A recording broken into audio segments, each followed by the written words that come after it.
Alrighty, good evening and welcome to the Guy with a Smile. I hope everybody's having a good night. I don't know how it is for you. It seems weird.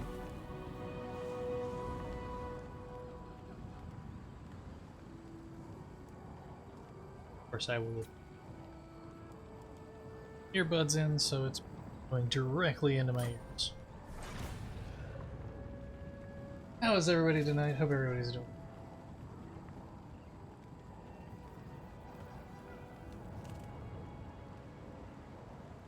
Do this with a no cam stream tonight, just because it's hot and I'm kind of tired, and you guys don't need to, see a hot, tired guy. You don't need it. But so we're getting into Total War Warhammer 2. I'm gonna have to see if I can find the save game for Tyranny, so we can continue that. Otherwise, we'll probably be forgetting Tyranny for a while. Actually, we may just forget Tyranny for a while. Tonight we're going to be doing Total War Warhammer 2. Get into a campaign. I'm going to start a Skaven campaign, which I have never really played through the Skaven campaign, so don't know what I'm getting into. To be honest, I've never completed a game of this, and we may never complete this on stream anyway. But we will see. New campaign. We will do Eye of the Vortex. For those of you not familiar with Total War Warhammer 2, you have two campaigns. You have Eye of the Vortex, which is the Total War Warhammer 2 campaign, which is basically Lizardmen, Skaven, Dark Elves, and High Elves fighting it out. And then you have Mortal Empires, which allows you to play any race from 1 or 2 that you have. So if you own 1, then all the base races from 1, and any DLC that you picked up for 1, as well as everything from 2, and any DLC you picked up for 2 can be played in Mortal Empires. And that is the entire map, both the map from 1 and the map for 2 put together, and do the whole thing. I can't complete an Eye of the Vortex campaign. I'm not going to do Mortal Empires.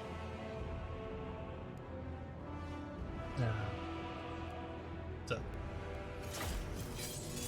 we're going to do Skaven.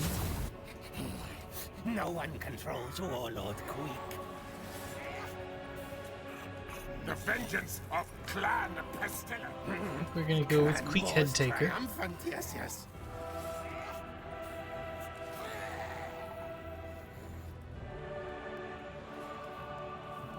Actually, we'll keep the campaigner. Okay, they have interesting. They have a loyalty component. Apparently, Graciers don't care much for Queek.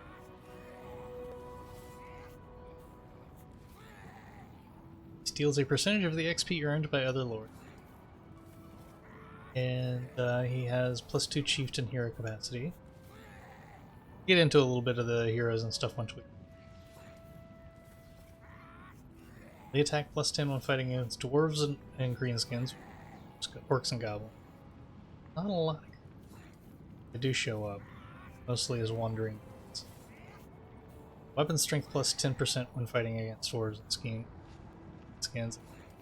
-50% upkeep cost for Sturmvermin and Clan Dragons in his army. He has 3 uses of the Menace Below, which allows him to basically, if I remember correctly, summon clan rats directly into the fight.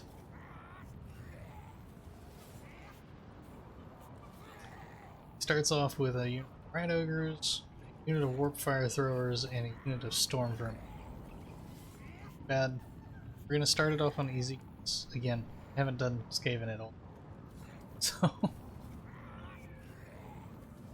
and most of the races have some unique mechanic. They do loyalty. I'm not sure if anybody else does loyalty. I've seen loyalty before, but that may have been in is basically your other. Each of your armies has to be led by a lord. Basically, each lord has a loyalty to faction leader, which in this case would be. And if that loyalty falls too low, they can actually turn against you. So, looks like Queek starts in the somewhat familiar with because it's close to where I'm playing my Tomb Kings. Part of the reason I'm doing this is because I Tomb Kings and I've been enjoying that, so anyway. So we're gonna start this and we'll just let it go from there. Deep under the world, they chitter and plan, watching, waiting. Is there a rating? When they emerge, it is a nightmare vision. The Skaven, a ravenous horde of verminous ratmen.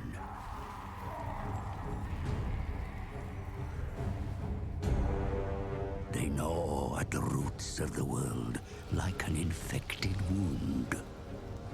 They mean to rule over ruins, for such is the will of their god, the great horned rat. Only the island home of the High Elves has remained unscathed. And at its center is the Great Vortex. A swirling maelstrom that siphons chaos from the world. The Skaven covet its vast power with envious, beady red eyes. The twin-tailed comet is oft seen as an omen, but this time its wake has disturbed the winds of magic. In the secret halls of the Under-Empire, the Council of 13 has gathered. A time to scheme of opportunity. I kill dwarf things in Pillar City. No, no! Clanmores go to Southlands. Hunt for Warpstone. Moors are puppet minion. Pestilence infest Lastria. Yes, yes! But all Warpstone for council plan. Come, scribe slave. Work to do. Comet makes elf things weak. Council wants power of the Vortex. Just as prophecy demands. So it true. You read markings on the Black Pillar. Then you know we must find the Screaming One. Find out how to control the Vortex. Oh yes, master. But a large tribute of Warpstone will that demon require if we summon him. Return to your assigned clan. Harvest Warpstone. Yes, most precipitous of masters. And flay yourself, your impertinence. Oh, it will be done, your worship.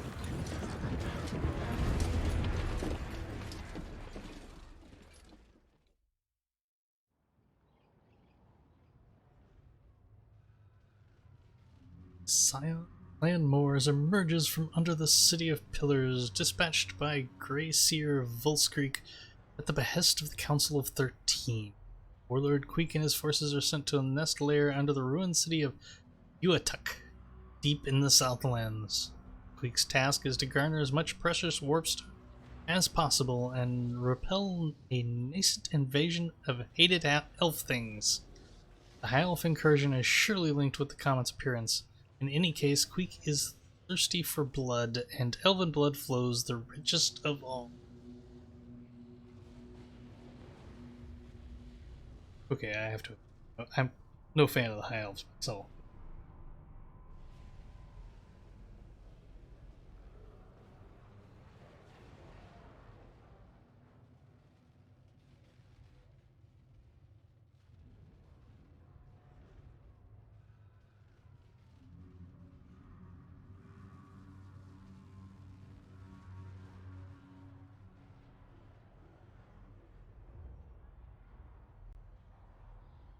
started, and I'm gonna take a quick day to grab some water.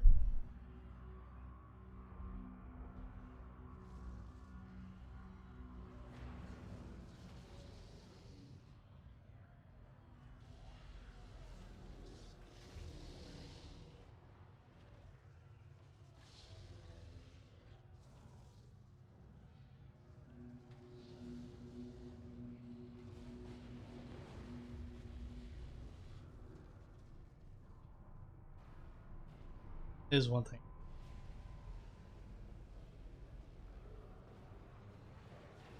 But then again, it does have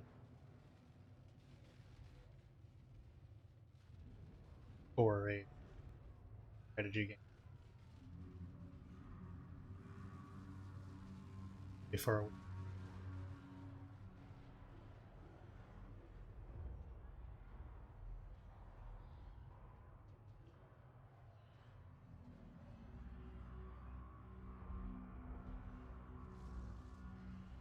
for those that aren't familiar with the Total War series, an overland campaign map which is turn-based strategy. Such a Which we'll see here. magnificent specimen. I am unworthy to be in your presence. Yet I risk my neck and approach you, Warlord Headtaker. For I have many secrets that will bring you success and even greater status. Your arrival at Urtek comes not a moment too soon, great and powerful quick. High elves from across the seas have launched a full-scale invasion of the Southlands and are pressing fast towards your lair. To the south, the elf things have overrun several ruined settlements and established defensive positions in each. Whatever they are seeking remains a mystery. Though your rapid return brings some welcome additional forces, the situation remains grim. See for yourself.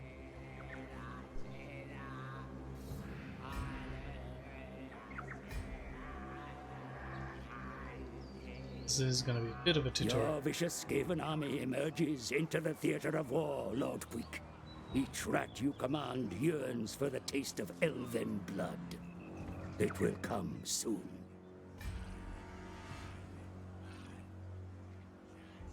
Let's get through this real quick. The elf things have launched a full invasion of the Southlands, my verminous lord. Outposts have been established in ancient ruins throughout the province, with any underground entrances magically sealed. Even now they That's march not upon your nice. burrows in Urtek.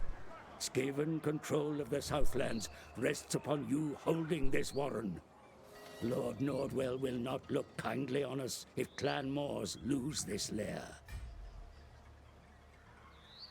The ruined lizard-men city of Urtek dominates this province, my lord. The reptiles have long since abandoned their holdings here. Now your Clan Moors contest control of the ruins that remain. Your warren is well defended, yet the elves press forward in ever greater numbers. Do not let Urtek fall, Lord Quick. Your arrival has caught the elf things by surprise, Lord Quick. Now is the perfect time to attack. Select your army first. Good. Now, issue an order to engage the enemy, my lord. They are scattered and not prepared for an attack so soon. Good, because we really don't have much of a force here. Warlord, quick Headtaker. 3 units of plain rat spears. I don't even have my special units. Yeah, so I have the campaign map. All of this area is the campaign. Obviously, in this little area, and you have the Fog of War, so you can see what. You have a knowledge of what's out here, but it's there until closer. But you have your enemy units that you can see or that you are aware of. You have your city. It's not going to. I'm in a tutorial. 8 beats is mine. So, and then once you attack, Die! Battle is upon you, Lord Quick. Your clan rats are vicious and strong when motivated, but will be well matched by the agile and deadly foe. Prepare yourself for bloodshed. normally you get here, you have 3 options. Fight the battle manual, auto-resolve, which you can see, this is something they've added recently. If you do an auto-resolve, it'll tell you it'll be a close victory and you'll take medium casualty. Not quite sure what defines medium casualty. Hey, Otto, how you doing? But since this is a tutorial, if you choose to fight the battle manually, go into what becomes a real-time battle where you control your force. Tired but good. I can understand that.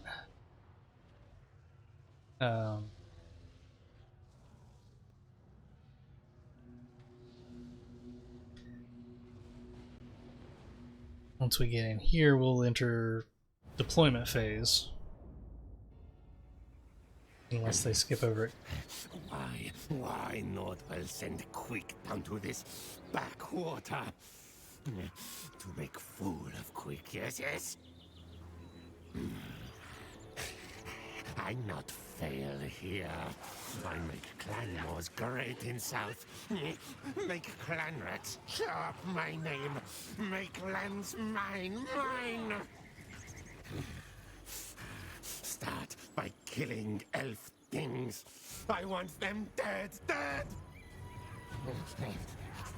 Go, kill. Do not fail me. The scent of elves hangs in this place, Warlord Headtaker. The enemy are surely close, but unseen. Survey the area carefully. Your presence on the field brings fear and obedience in those you command, Lord Quick. Your reputation for bloodletting makes you the master of any battle you enter. Wield your awesome power wisely.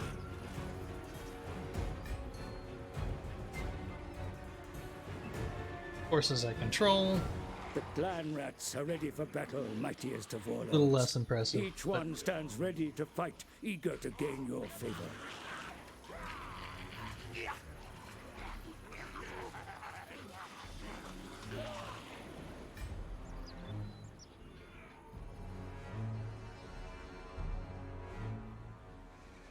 The hills and valleys of this place conceal the enemy's whereabouts, my lord. This hilltop should right afford a pretty good sure. view over the surrounding area. Again, this is a The tutorial, time has so come to advance, my lord. First, select your own unit in order to rejoin your forces. Good. have control now. Now issue a move order towards your army. The troops are assembled and await your arrival. Excellent. Your place is amongst your warriors, mighty lord. Your very Leader presence units have an encourages aura them around to them fight that harder. show you. You have a tactical map here. See it from here though. Change some of the visual options. Oh, okay, you can see that's his leadership aura. So any units within that will make morale checks based on his leadership, which will generally be higher than theirs because, well, it's our notoriously. The time has come to advance your warriors, my lord. Select your whole army so that the order may be given to all. Quick, unstoppable. Happy? Good. Now order your army forward, my lord. Let us crest this ridge and find where the enemy lies. Excellent. Your army advance in search of the enemy, my lord. Take this time to practice maneuvering your forces while not under threat of attack. Remember always that orders are issued only to units currently selected. Yeah, it says hold spacebar to see unit destinations. That's incorrect as I have that. I use spacebar for pause.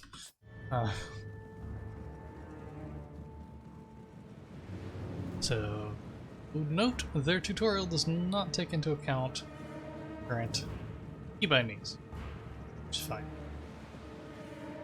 I've played the game before. I was doing this in part so I could show you guys some of the game. Hey, look! It's elves! The enemy come into sight, my lord. We have caught them by surprise. Advance quickly before they can retreat. Good if you let me have camera control.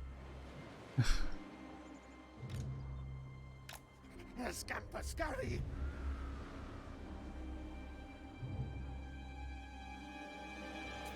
Things you may see down here also.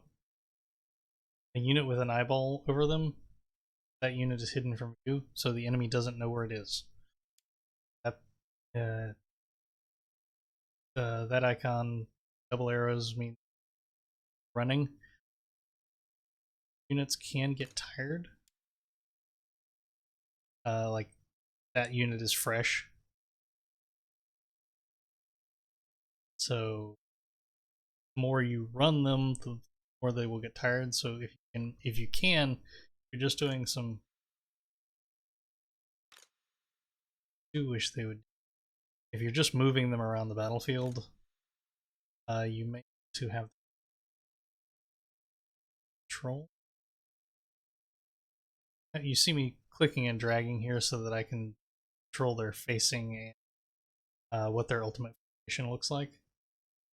Not too worried about it because I'm so pause things.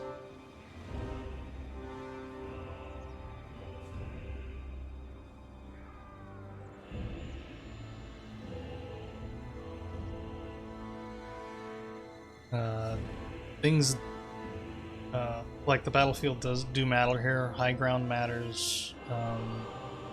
Advance against the foolish elves, Lord Quick. Let them learn why you are called Head Taker. In many cases, what you really want to do in a fight is find the units when attacking, my lord. Keep a wide formation. Do not let your forces be surrounded. That is dangerous. But the commander of an enemy, always a high priority target. Keep in mind they are usually characters, so they are very hard to... Of course, that means your commander is also very hard to...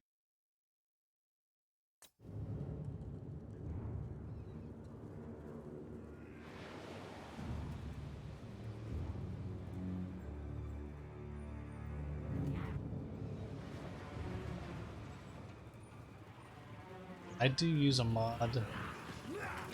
Zoom in a little closer and zoom out further before it goes tactical map. I find that a little less useful. But I do like getting a good overhead view.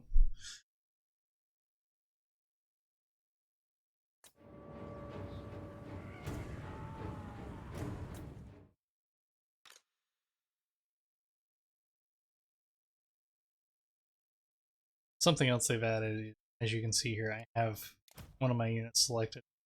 Their units are considered a very high threat to my clan rank units, meaning they're better fighters. I don't have a lot of in this. It's You'll notice none of their units are considered a high threat to my commander. Technically speaking, in my opinion, their commander should probably orange instead of green. But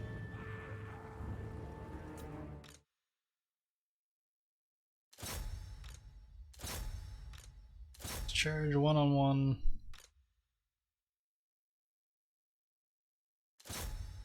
I'm gonna go for that.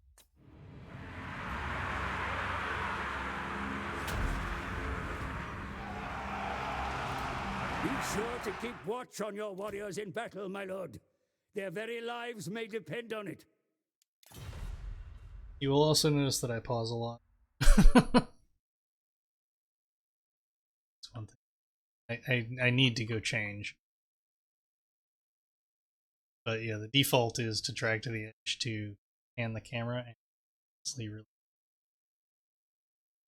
much prefer A and D be pan, edge drag be scroll, but it's not how it's currently set up.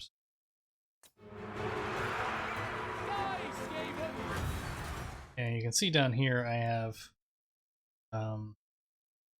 the 158, 159, 60. That's how many clan rats. That's how many individuals are.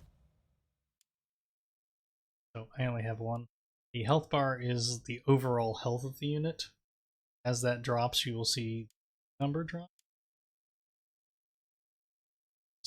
As the overall health of the unit drops, individual clan rats die.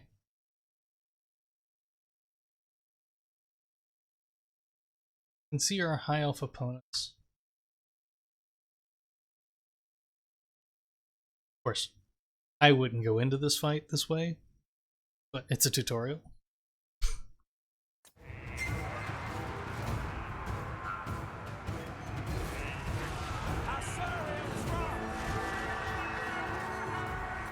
You can see that my command unit is actually carrying up there. I'm guessing it's not a full. It'd have to be. Well. Also, usually lords have special abilities, which I'm guessing they have turned off because I don't have access to Queeks. Which I'm sure he has at least something.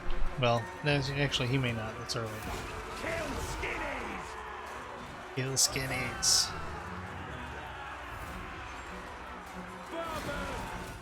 See, my clan rats realistically shouldn't be doing this good against Elven Spearmen.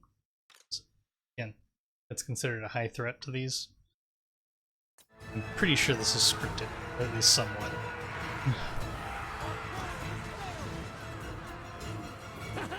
The enemy lose the will to fight. See how they run from the battle. Press your advantage.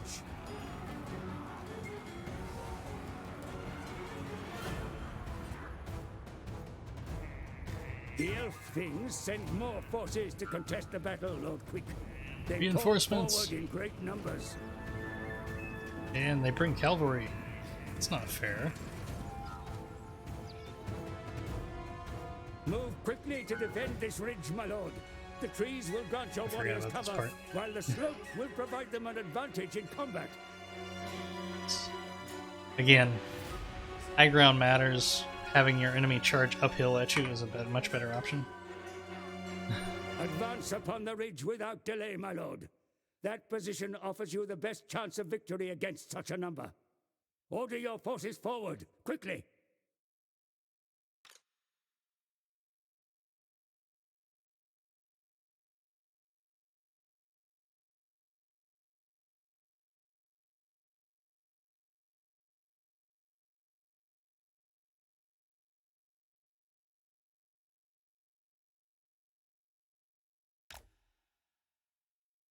Get over there, guys. Establish a defensive position on the ridge. I'm working on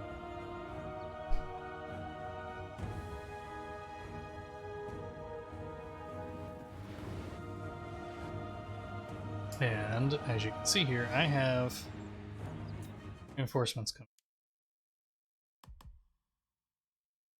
He hasn't told me about them yet, but they're there. These are clan rats with shields. These were spears with shields is what I have.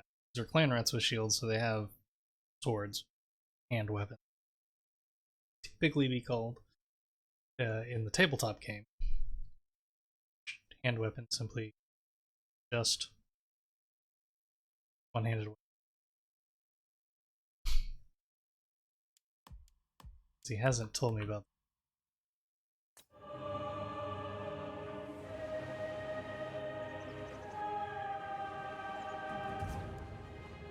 We still have. Allied Skaven, my lord. Conscript them into your service at once. Some amongst them bear slings and missiles. Such weapons will be of great use against the foe. Yes, they will.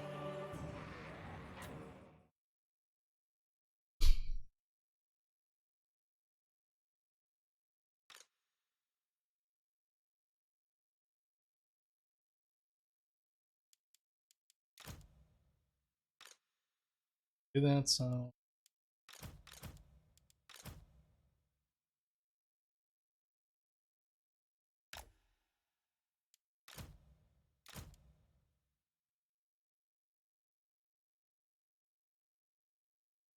see that Slinger's formation is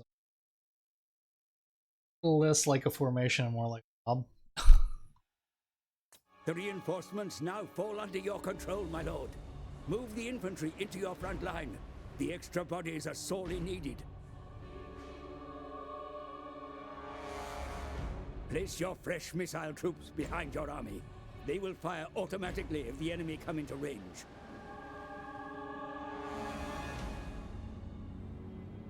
I do set up so that my troops automatically go into what's called guard mode, which means if the enemy unit breaks and flees, they won't chase them down. It has its advantages and its disadvantages. Its advantages are the troops don't go running off after scattering themselves all over the battlefield. Disadvantages, they don't try to... They don't chase down troops that are breaking and keep them from rallying.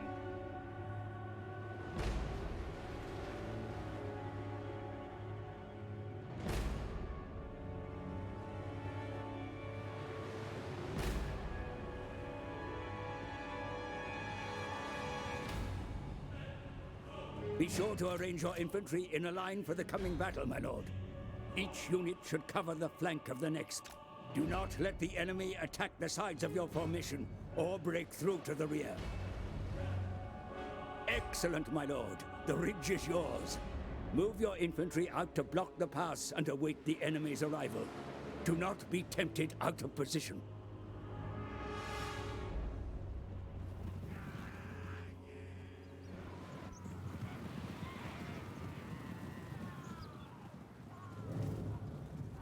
See, like, if I do that, or if I mouse over a unit that has ranged weapons, you can see their arc of fire and their...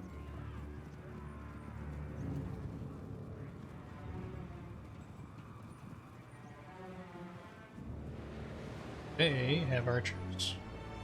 Their archers have more range, more than my my ranged troops. This would realistically be. However,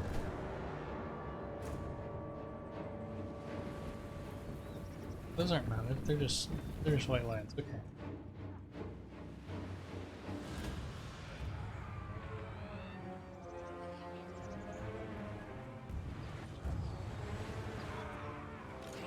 Quick, head taker.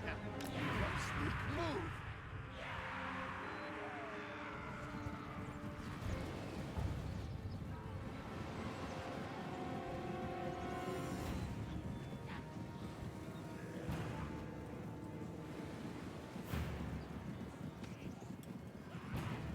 Problem with them having archers is range. Realistically, they could just stay back there and rain arrows down on me and tear me up before my range units ever really. Time to kill. Hey, run, chase.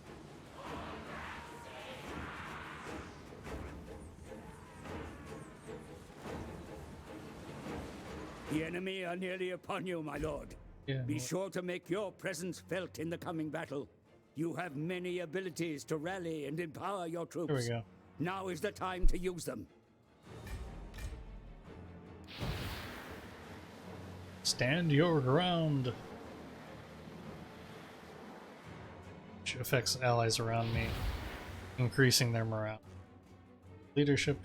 Okay, fine. Okay, now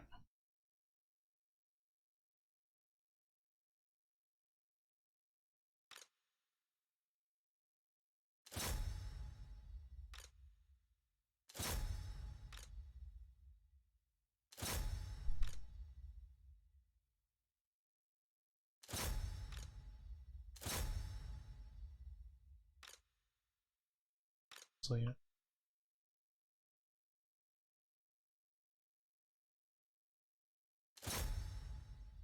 I will tend to have my missile units focus fire.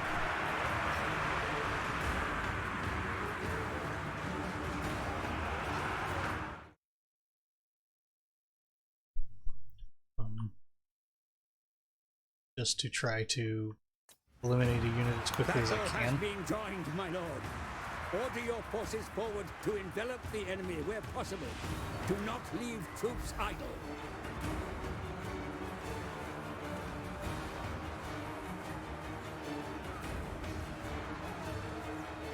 And again, it's a tutorial. It should be heavily balanced in my favor.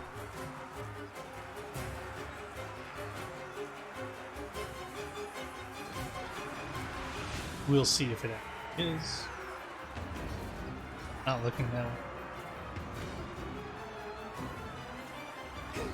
For clan, for me.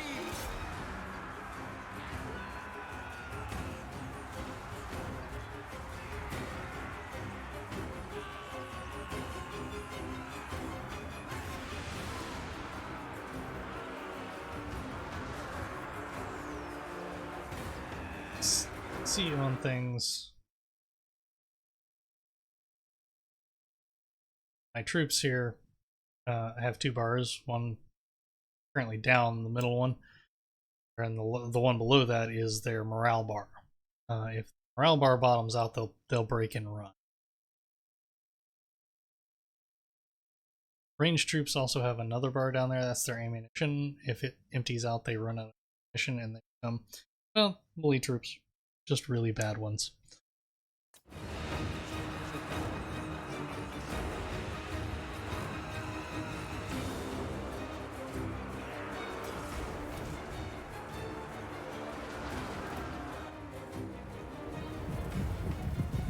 Rat ogres, my lord. Hurry them into battle, for they are sorely needed. Now's when my special troops start showing up. Okay. Game pose.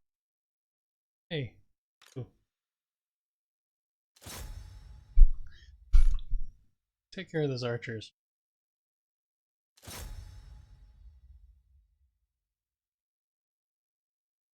Red ogres, if I show it here. Red ogres, I believe, cause terror. Your reinforcements approach the battle. Have them charge the enemy rear. The impact alone may break their courage to fight.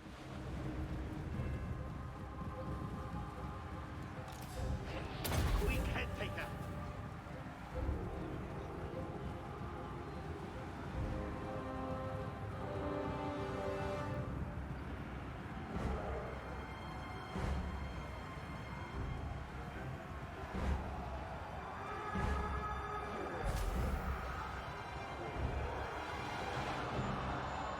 Most, see, they're being attacked from behind is dropping their morale really quickly.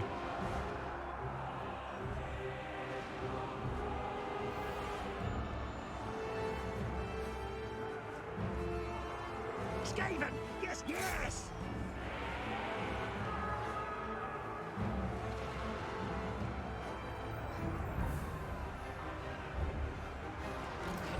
Quick head taker.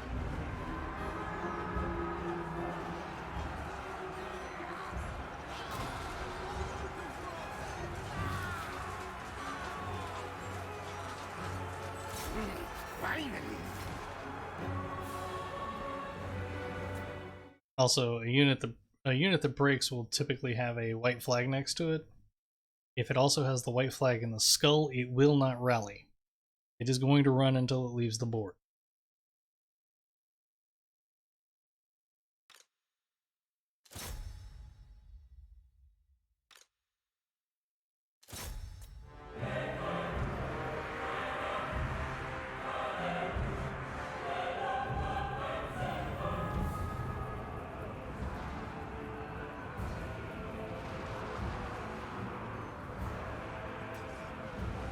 If your troops encounter them, like you can see my rat ogres are still attacking them here, If your troops encounter a running troop, they will attack it, but beyond that, since I have them in guard mode, they won't chase them.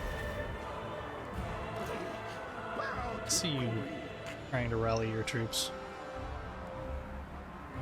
Mr. High Elf. Good. Now kill.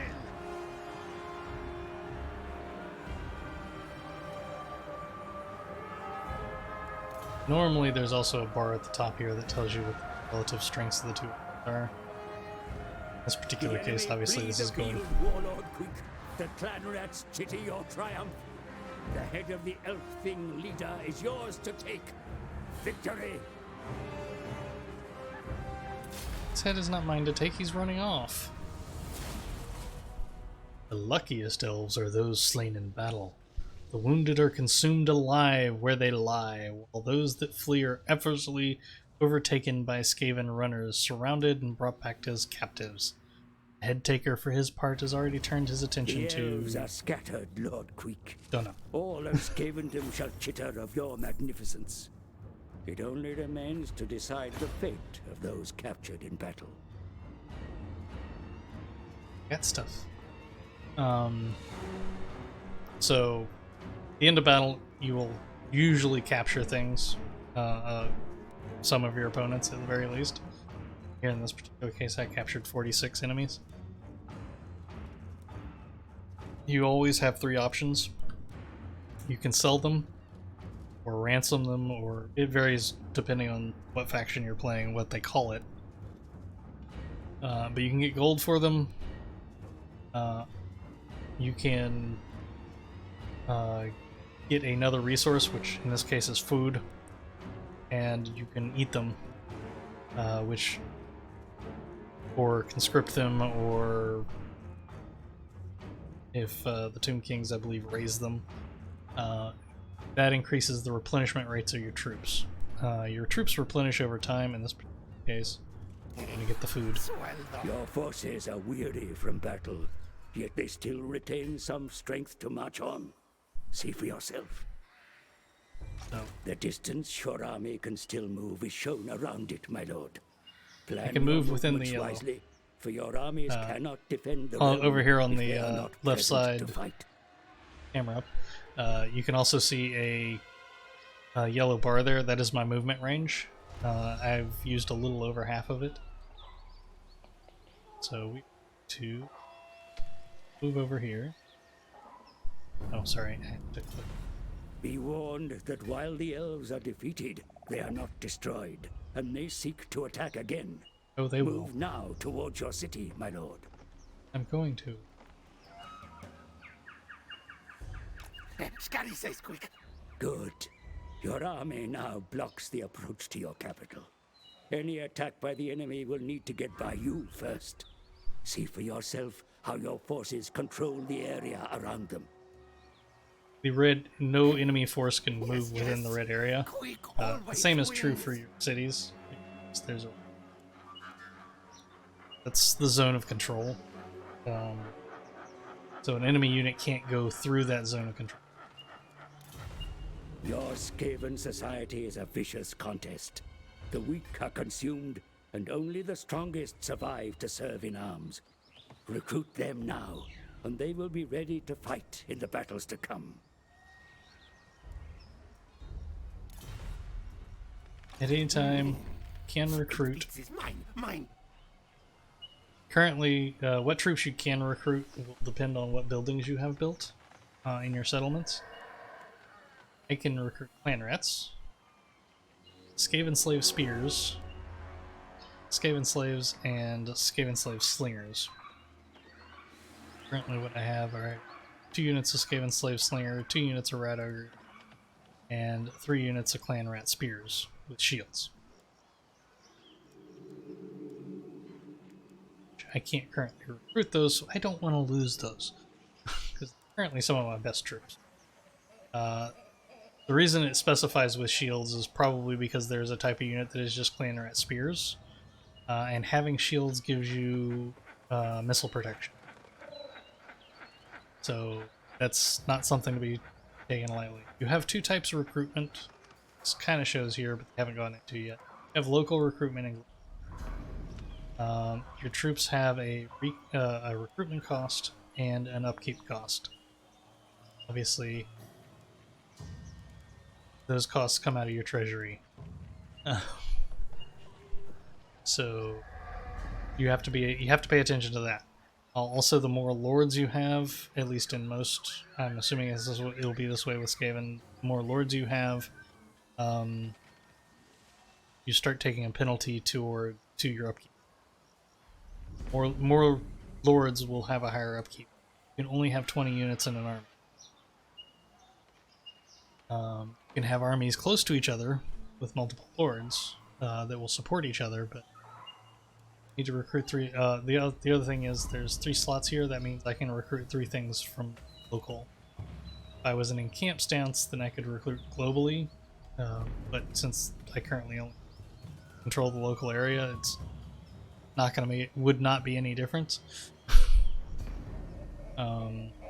But we'll get into it more as we get into the game. But the recruitment buildings you have in a local area are only available for local recruitment. You can recruit from them globally, but they cost more and they take longer.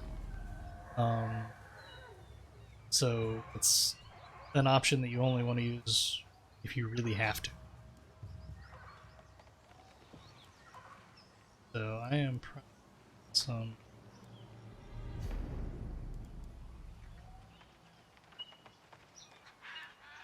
Do 2 slingers, 2 slinger units, and a choices, my lord. Be aware that the recruits will take time to train, and that your army must remain stationary while they do so. Yeah, but that's okay because I've already used my move. You can move and recruit. Of course, be aware that armed forces cost currency to build and maintain. Be sure to keep watch on your finances, lest ruin overtakes you. Sorry. I actually think they should have come up with a different system for Skaven. But let us review what destruction the elf things have wrought on the surrounding territory, mightiest of lords. Select your city to inspect the province. The province surrounding your capital is shown here, my lord. A province may contain many cities, each exerting authority over the territory surrounding them. Control the cities, and you control the land. You have, particular case, province consists of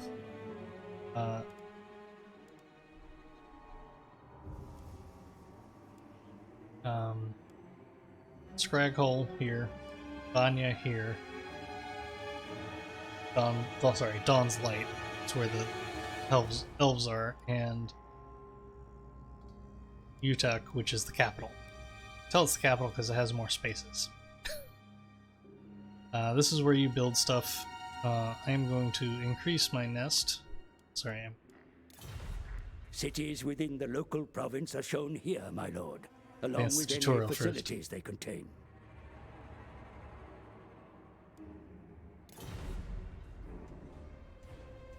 These icons represent buildings within the settlement in the province. First icon within each settlement represents the settlement building, upgrades to which affect this settlement as a whole. Shown also are those cities in the province that were lost to the enemy. A reminder of the need to reclaim them, my lord.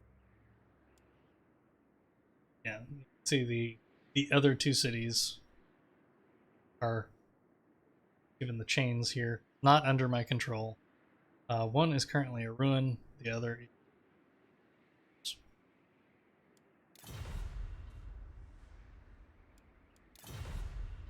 Your capital and the buildings it contains are shown here, my lord. Work needs to be done to improve its readiness for war. Here we may see the state of the province that surrounds your capital. The enemy raids have caused considerable unrest. Public order is suffering, as you can see, my lord. The agitators will need calming in time, but matters of defense are more pressing. Growth of a province is a measure of the expansion of its population. Growth leads to population surplus, which can be spent on upgrading settlements within the province. Settlements produce income for their rulers, which is taxed in order to raise funds. The more settlements a faction controls, the more money it receives through taxes. In theory. Public order in a province is a measure of the population happiness or repression and must be kept in check to prevent the province from degenerating into rebellion. Currently we're at -34, but it is increasing by 5 points per turn. And corruption is a measure of chaos, vampiric, or Skaven influence in a province, as shown on the province info panel. Excessive corruption in a province can lead to unrest and attrition, or eventually uprising if left unchecked. Now keep in mind, if you're a Skaven, you want Skaven corruption. Your cities are the backbone of your state, my lord. Taxes are raised through them, and they provide the infrastructure necessary to support your armies. I was going to I humbly insist on suggest me doing you the tutorial in your order. upgrades to your capital as soon as possible. No, realistically, I probably should have skipped, but this isn't bad. Oops. And you can see the panel to the left will show you, this is what I have, this is what it'll show you this particular pointing my screen as you can see my hand. Well, I can't mount if I take my mouse over it, and the other options are turned off at the moment. There is another way to look at this so you can see it better. This will grant a construction slot, so you can where that lock is will become unlocked, and you'll be building that slot. It will also provide a garrison, which will help protect the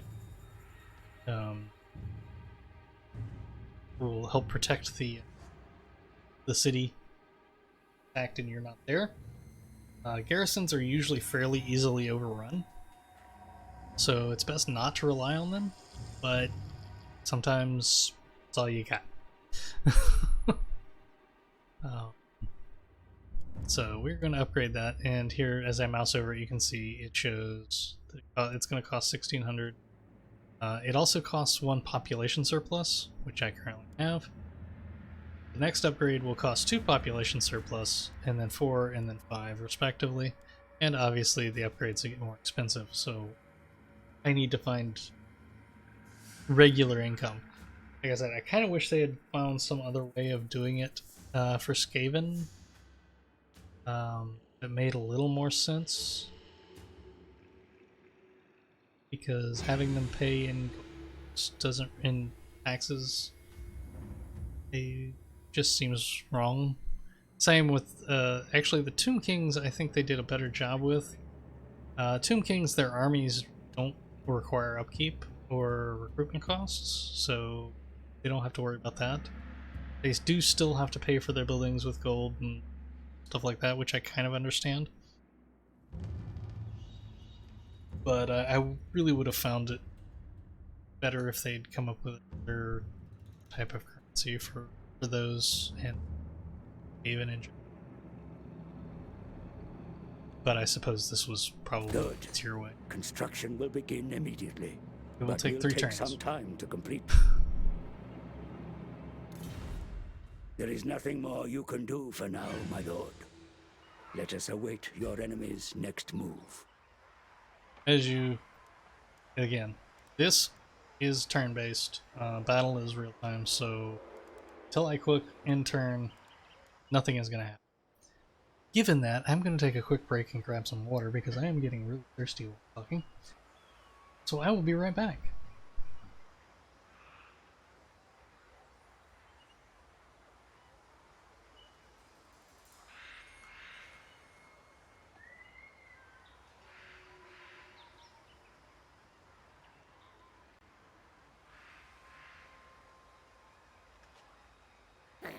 My win. Nothing to do with you.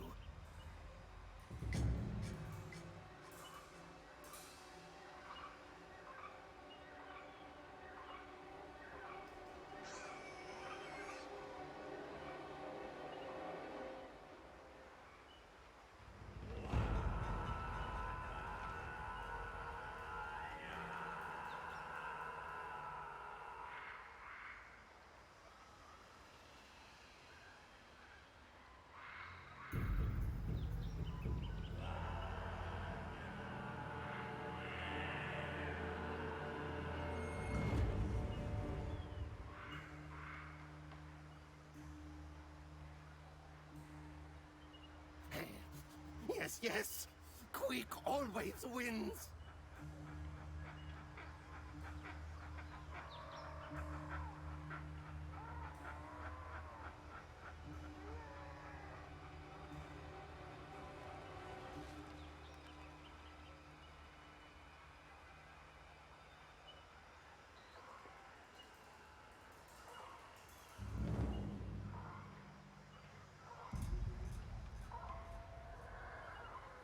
Okay, so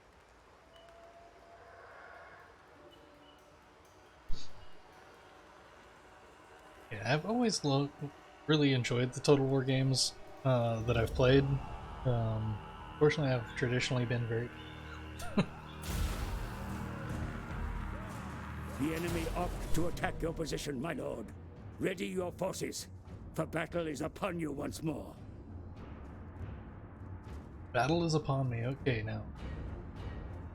This time, they have 4 units of spearmen, 1 unit of archers, and an Eagle Claw bolt thrower. So, they have artillery.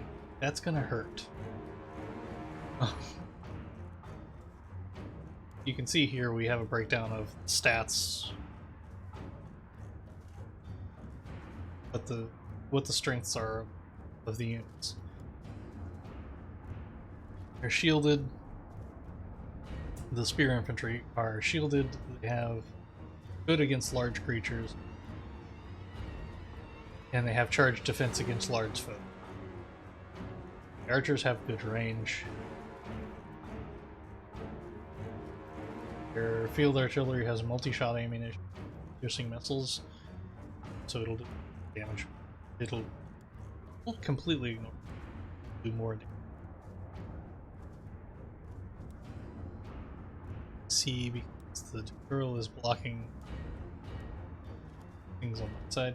Again, I have to do it manually fighting it. Again, here it's saying that it would be a Pyrrhic victory. Well, I will win, but I'll lose a lot of my troops if I were to auto-resolve the outcome. Generally speaking, you can usually get a better result than the auto-resolve if you fight it on your own. But if you're like me, that's not always the case. Also, a lot of times, if it's just going to be an overwhelming victory in your favor, just go ahead and you may lose a few. Battle is upon you once you again, won't lose my whole lord. units, but you may Your forces lose are some ready people. to deploy for the coming engagement. They may be positioned anywhere within the area shown. For deployment, Always survey the terrain prior to battle and position I your would troops if you'd to let me gain have an edge. control. The enemy gave battle, so the onus is on them to attack. Use this to your advantage. Here we have the balance of power indicator, which kind of shows a rough balance between the. And there's a time limit.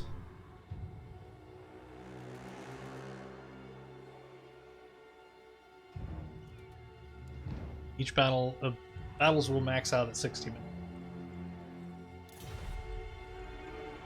This forest may be used to conceal your forces. Arrange your rat ogres here, my lord, and they will remain unseen until the enemy draw close.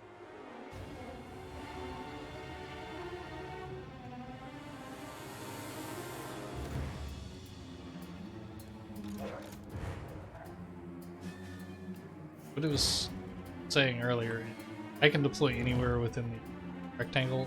Enemy has to deploy within the rectangle.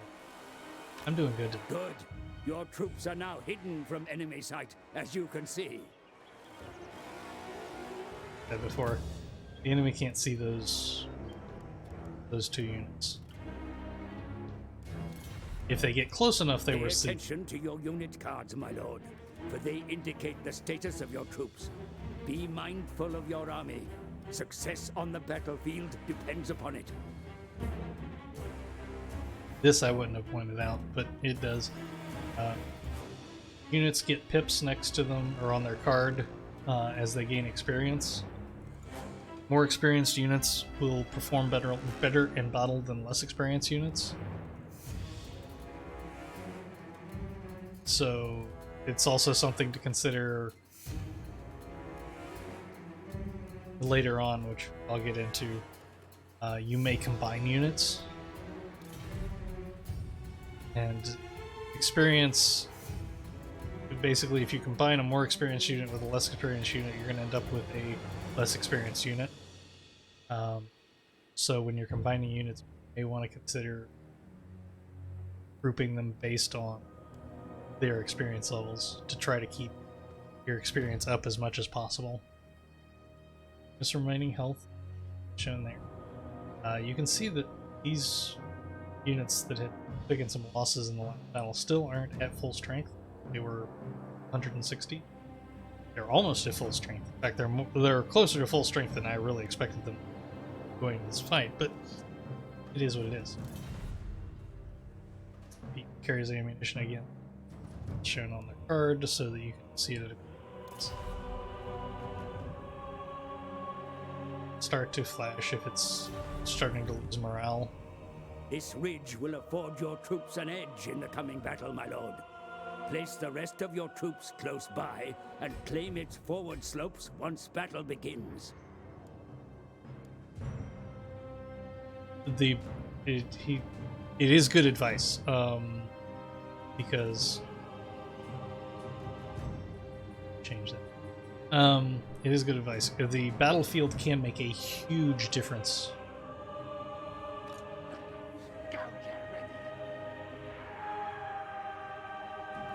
Now, oddly enough,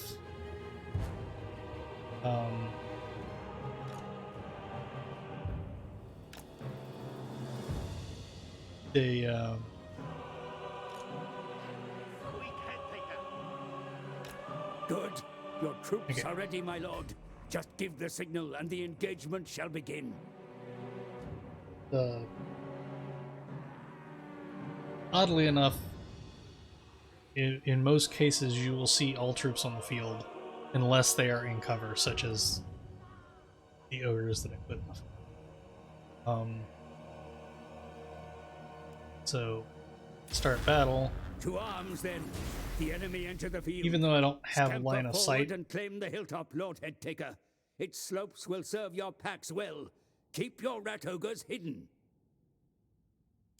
thank you. It's actually not bad. I'm not. Shouldn't be. Question.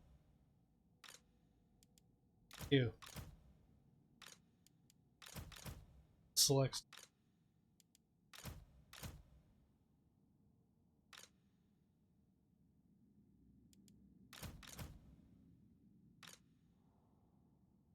That's what I was trying to do.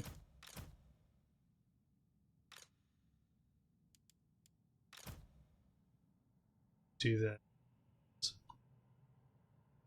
As you may have noticed, I can set things up in a formation. They won't move in that.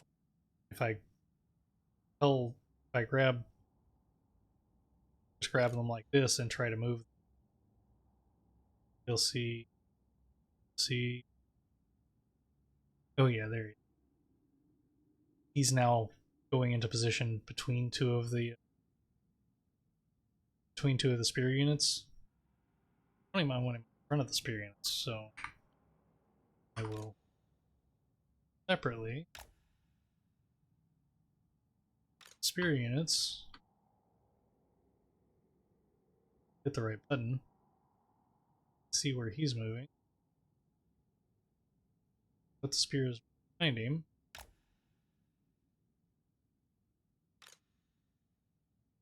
Missile units. Show plans button.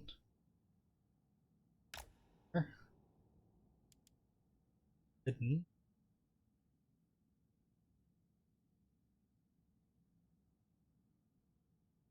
And at this point, I can look over here. I can see that Bolt Thrower has a really good range. I am in its firing arc. The thing is, I believe that it is a direct fire weapon. So if he tries to shoot at me currently, it's going to hit his side of the hill here. May not be true once I get on top of the hill, but we'll see.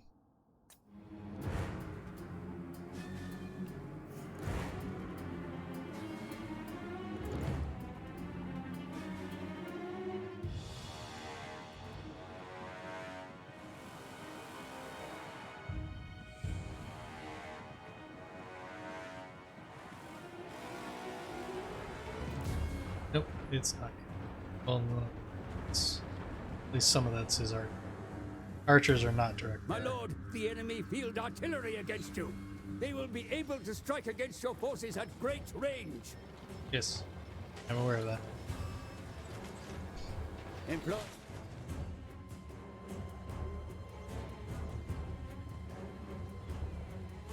Petty Mom. I'm guessing he's telling me that.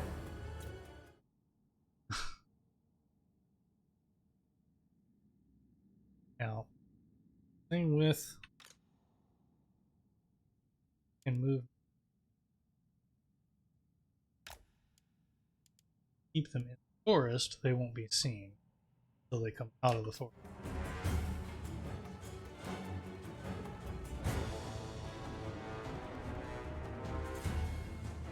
The enemy draw close, my lord. Be sure to have your troops arranged for battle. Employ all that you have learned. Wear them down with missiles.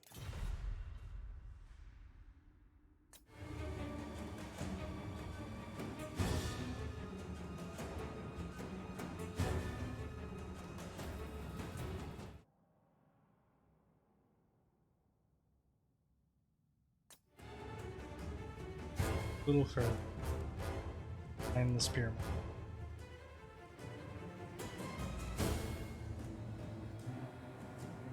Tearing up the spears.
See there, that unit is routed.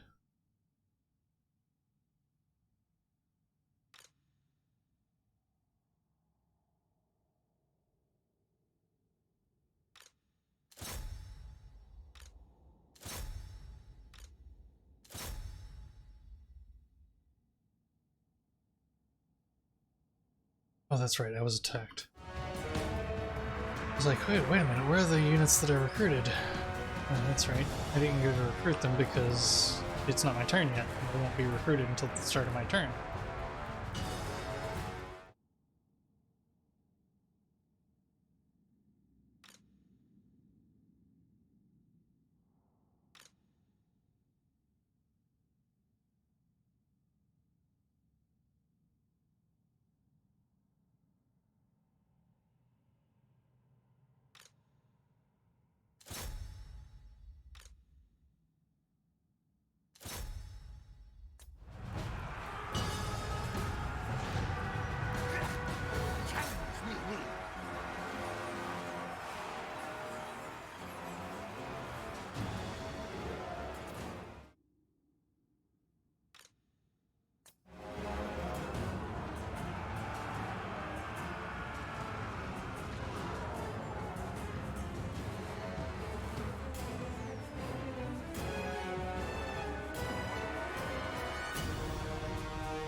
Breaking out a melee can be sometimes difficult.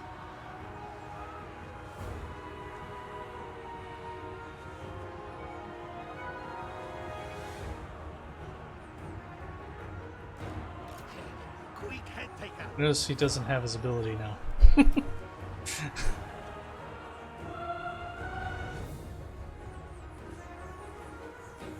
Vermintide!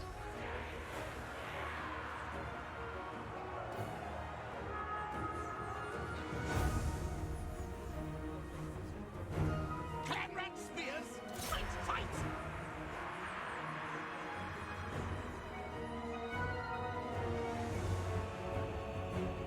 Even though missile units are in guard, they will, while they won't chase, they will continue to fire at a fleeing unit until it leaves their line of fire. Die, die! Clanrat spears!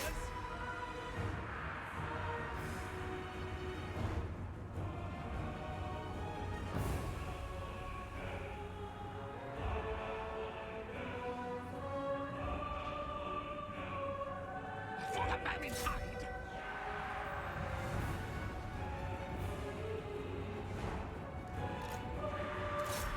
Fight them!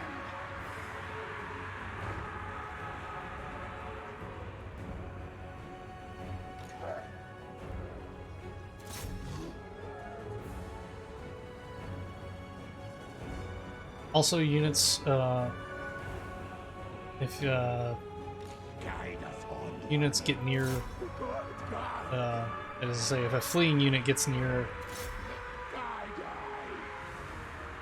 a unit that hasn't broken yet, it will lower the The morale of enemy the other have unit. been put to flight, my lord. Victory is yours.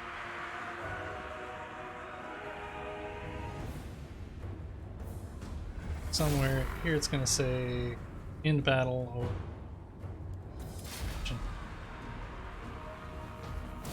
a lot of times it will give you the option to end the battle or continue playing it.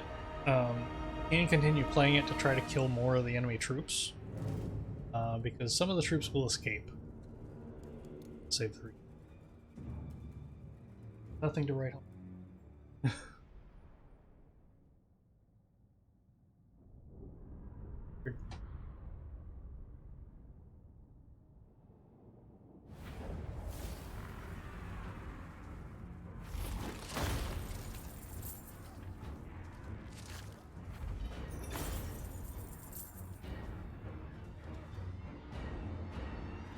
So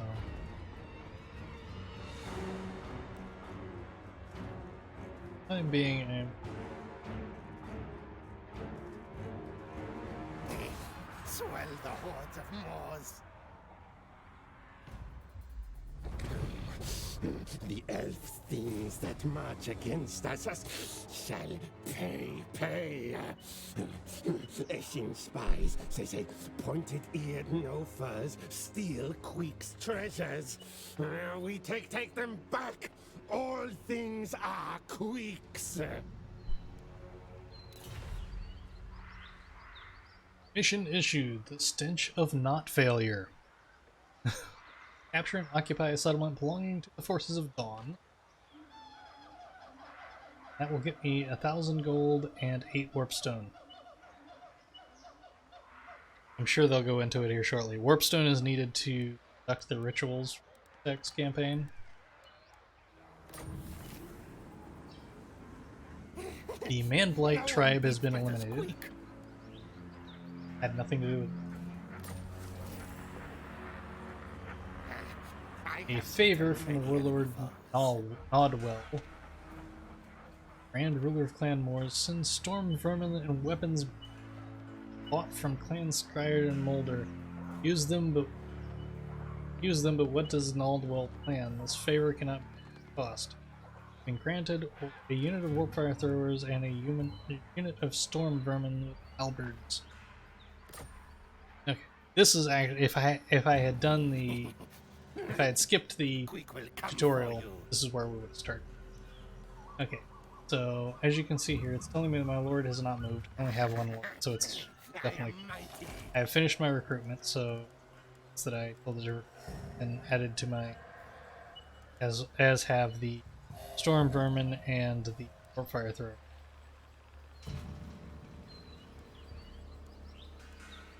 But yeah, as you gain warpstone, you eventually unlock the rituals. When you start a ritual, it kind of starts a 10-turn thing where you have to defend certain ritual sites, and agents of chaos will come after you, and so will the other three factions. Well, the other three factions won't necessarily come in. They can't. Currently, we consume 1 food. Oh, I bet you that's gonna be my factor. Most races have a limiting factor in some form or fashion. Either it's costs, or it looks like it's going to be food consumption. I'm betting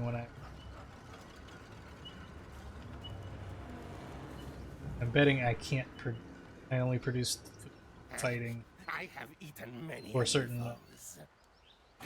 The other thing you can do here, wanted to do before, is you can go into the building browser. This shows you all the buildings you can build. A capital can go all the way up to 5. Only 1 city in a province will be considered the province capital, and can go all the way to 5. The other 2 cities, which I can click on them, can only go up to 3. So you want to think about that when you're planning buildings. Certain things like resources can only be built if the resources at the settlement. So, like, this resource won't be available at Scraghole or Light. So if I want to gather this resource, I have to do it.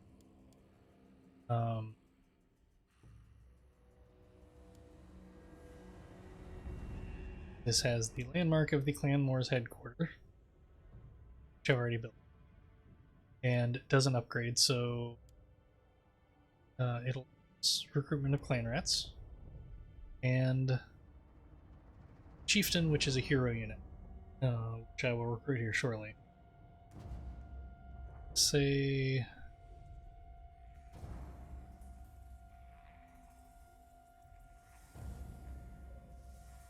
I may just have to have it unlocked. Some armies have you can only have so much of each type of specific types of things. It wouldn't be that way with combat troops. Heroes sometimes can only have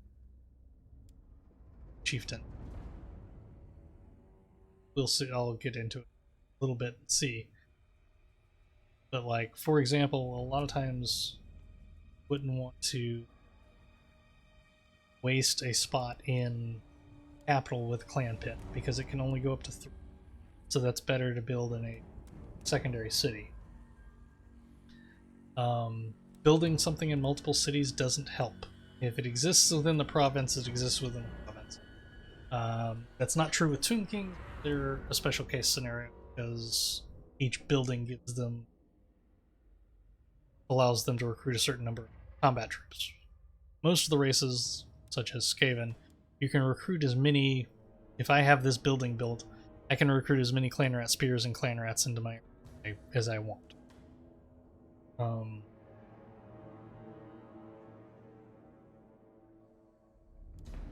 So this is another.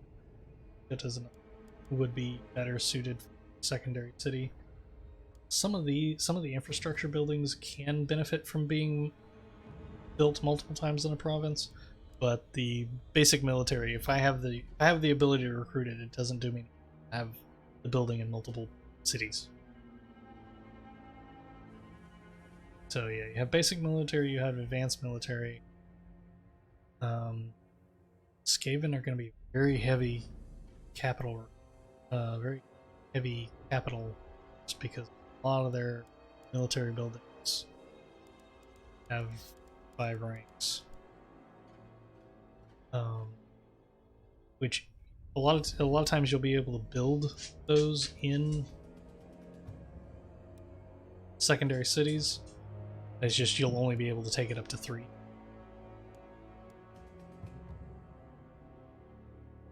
Over at Choke Point, that'll be different in secondary cities because this is a capital specific building. the secondary cities will have something else. So this is a building type that allows you to bolster the garrison of a city. If I back out to here. If I go out here, I can actually look at the garrisons of the cities. No one beats better squeak. The garrison here, for example, has storm vermin halberds, a couple of units of clan rat spears, looks like 3 units of clan rats, 3 units of skaven slaves, and 2 units of night runner. So as I build other buildings, that may bolster that. Again, it will cap out at 20 units.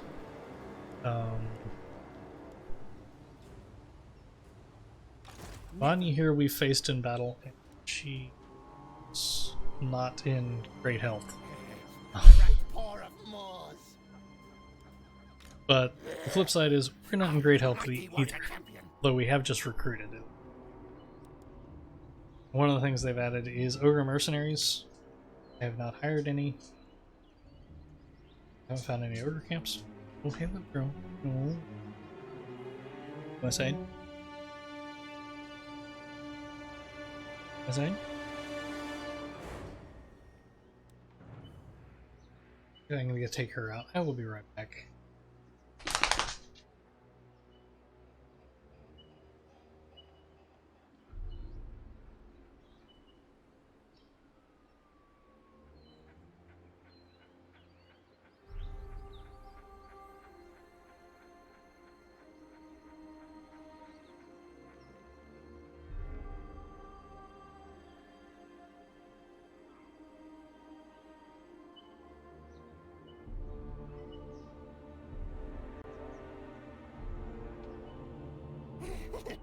No one beats better squeak.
Squeak will come for you.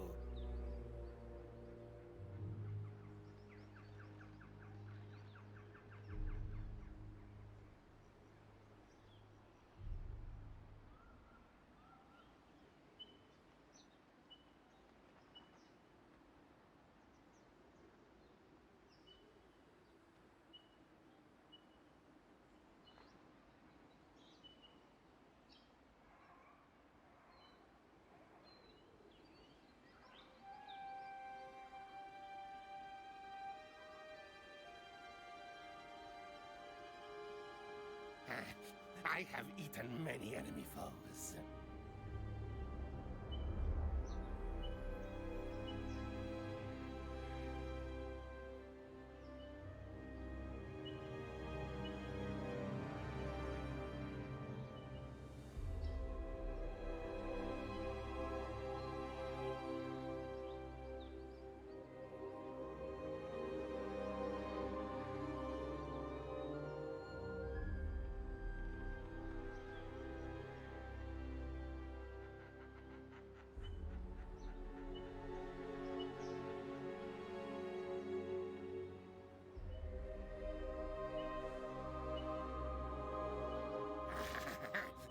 I am mighty. Alrighty, weird.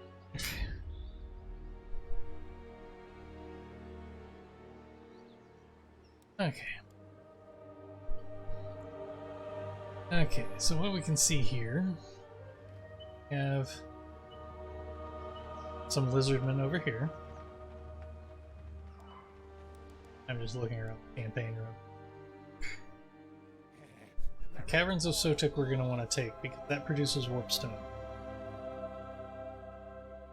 So I am going to want that. Whereas I'm going to need to take out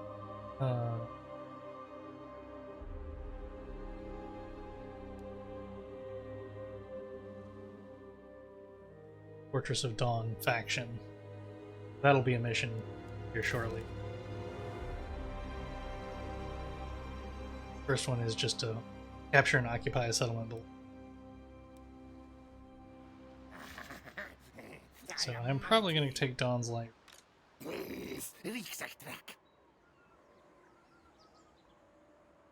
Maybe a mistake. Anyway, actually, I started to mention it earlier. Your units will replenish over time.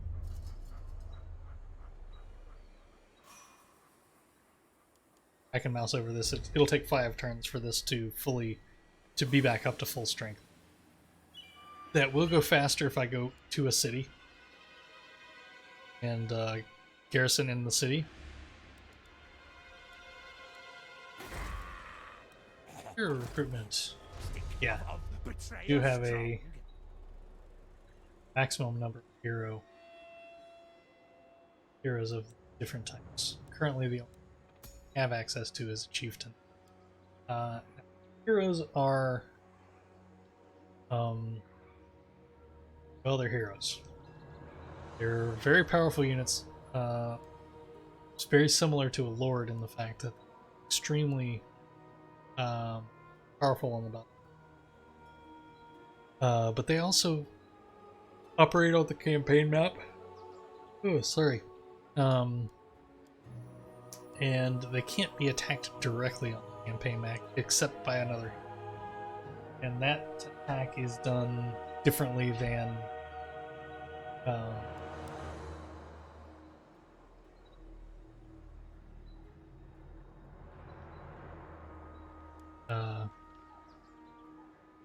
that attack is basically a straight up percentage chance to succeed or fail.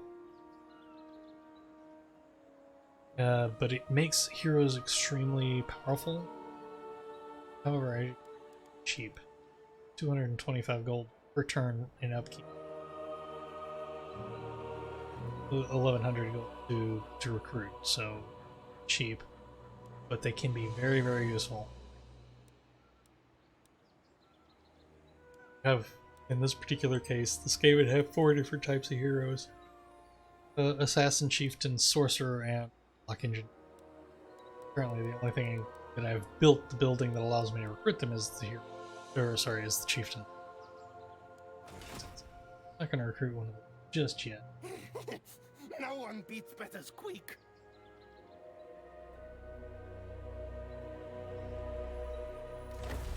Skaven corruption.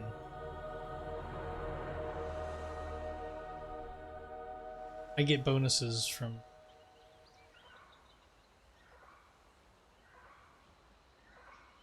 Skaven. And specifically a very heavily Skaven corrupted area. Cause attrition to non-Skaven. Attrition being their units will slowly die. There are ways to get around it, but it usually means they can't.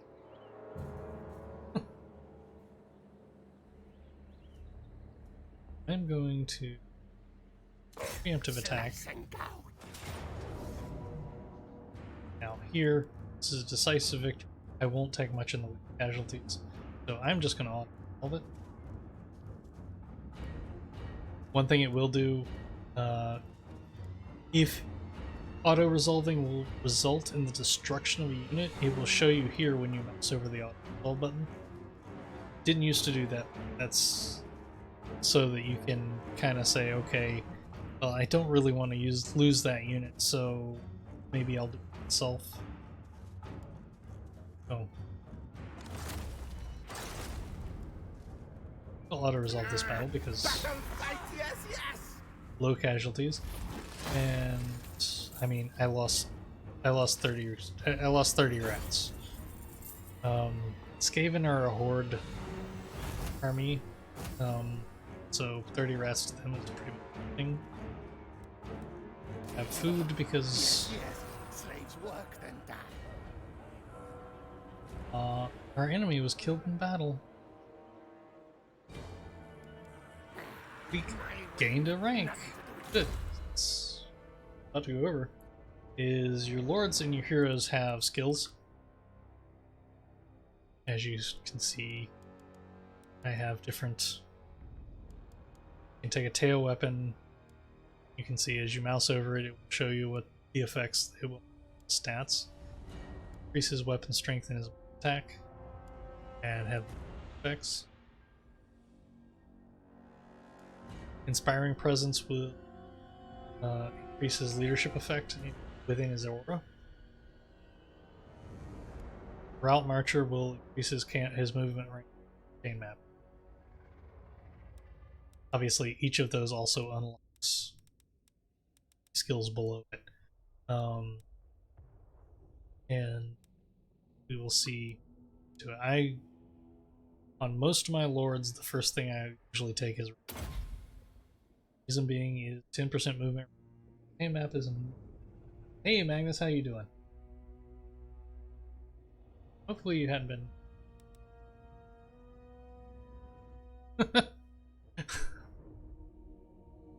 I don't think you have. Back to the keyboard. You weren't there when I know you weren't there when I got back. So. You got there just as I got back. How are you doing? Victory. Good to see you.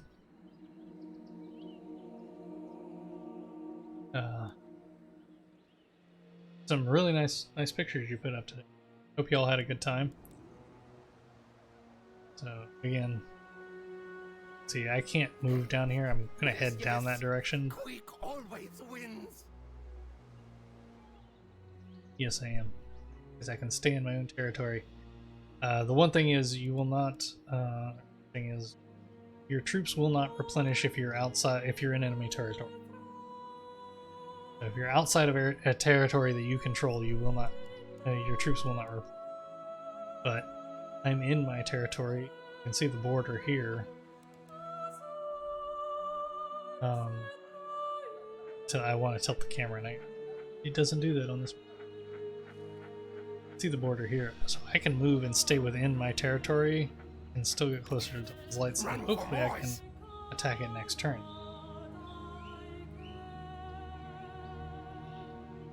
Food meter. Let's see.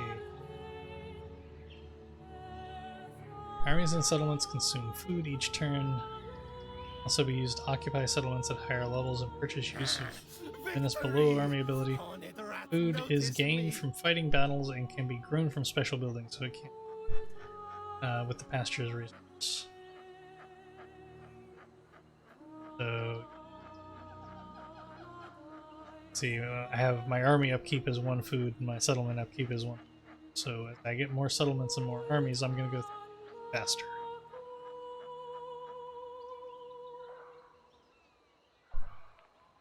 Currently at 71% of my maximum food capacity. That gives plus 10 growth provinces, leadership plus 5 when under territory and public order.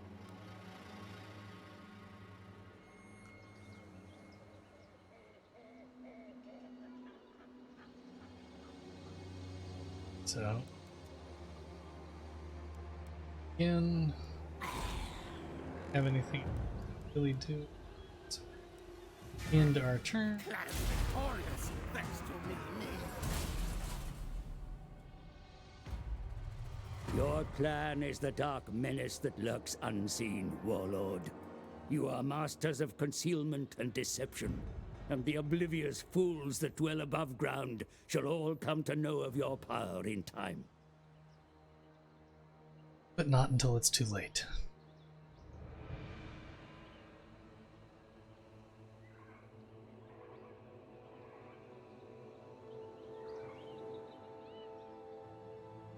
That's awesome.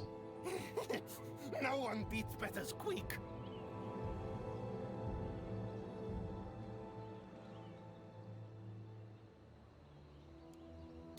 just telling you.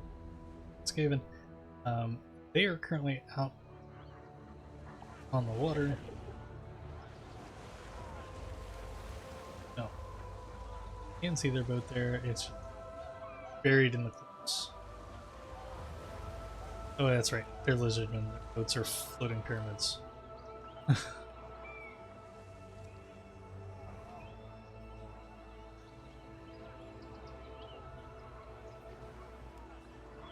Again, it's telling me that my lord hasn't moved. So, you have different stances also. Different stances affect your movement range. They have stalking. They have Skaven have the ability to use what's called the underway, which allows them to move. Would allow them to bypass, for example, the zones of control. But if you're passing through the zone of control of an army, they can detect you and attack you. And if they attack you while you're in the underway, you can't retreat from the battle. You have to fight it. You can auto resolve it, but you have to fight the battle. While you're in the underway, you're immune to attrition, not affected. You have an increased defense against ambush.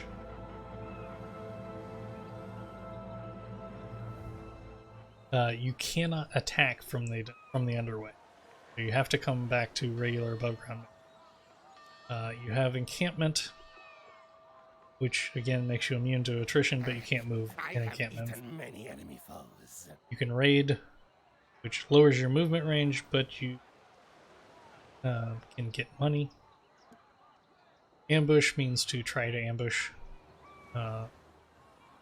other armies that may be in the area, and marching will give you 50% more movement range, but have a higher chance of being ambushed if you start off tired at the beginning of battle.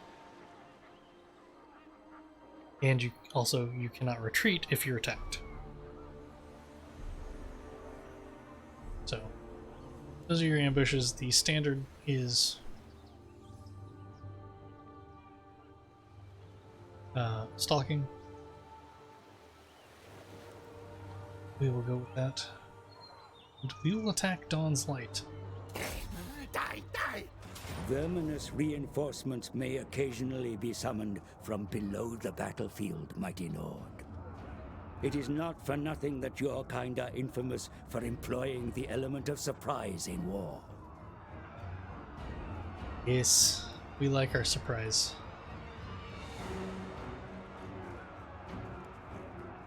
Again, here you see the... Now here, we have the option, since we're attacking a city, we have the option to encircle it.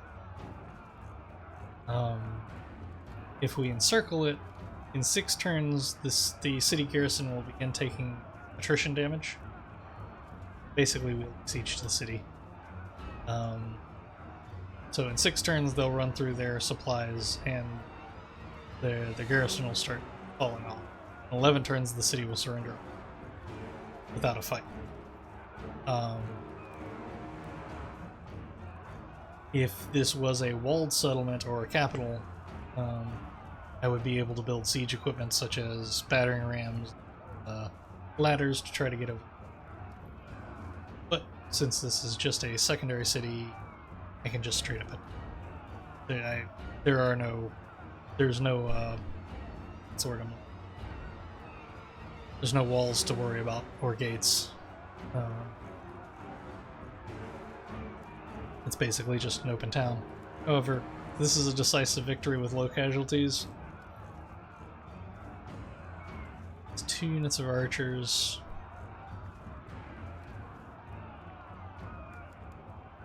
We're just gonna...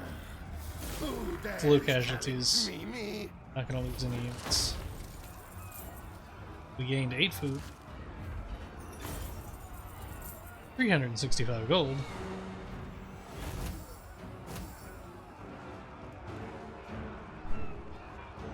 Queek went up a level. Now we have the choice to loot and occupy it, sack it, which means just take a bunch of gold and some supplies, so we get 5% unit replenishment. Expand the Under Empire. Meaning we don't capture the settlement, but we establish an undercity beneath it, which we can erupt out of later, and of course we spread the Skaven influence, which increases their unrest and more likely that they will, or we can raise the city to the ground. If we raise the city, we get 210 gold and 2 more food.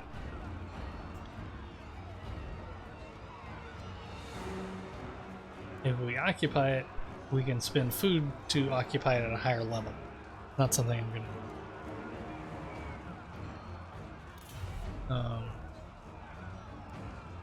We are going to loot and occupy You are that. unworthy of our riches. Ooh, we have got the terrifying Mask of E.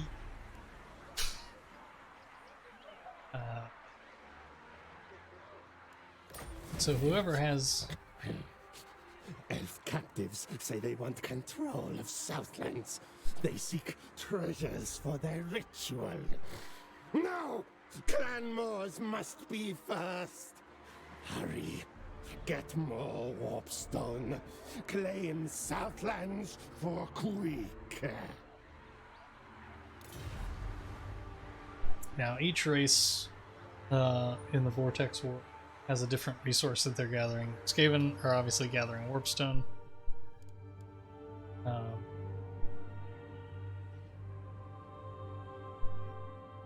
Sorry, not saying that we completed that. Mission issued: attain control of one province, either through ownership or through vassals or more. We have none.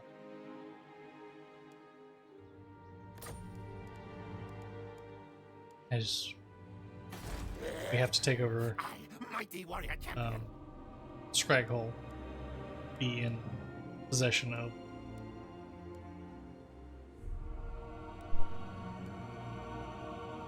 Elven reinforcements coming. Well, now we will have to do something. This is a damaged building. You can repair it for a cost. Okay, so I'm going to. It will be repaired next turn. If you don't repair it, it will repair slowly over time, but it will repair very, very slowly over time. To the point that I have never actually seen a building successfully completely repair on its own. They say they'll do it, but I've never actually seen it. Again, this being a port city, the port has to be built, so you can't put anything else in that slot. So this particular city is only going to have 2 slots available to it. So yeah, see here, you can put fortifications in that will increase the garrison.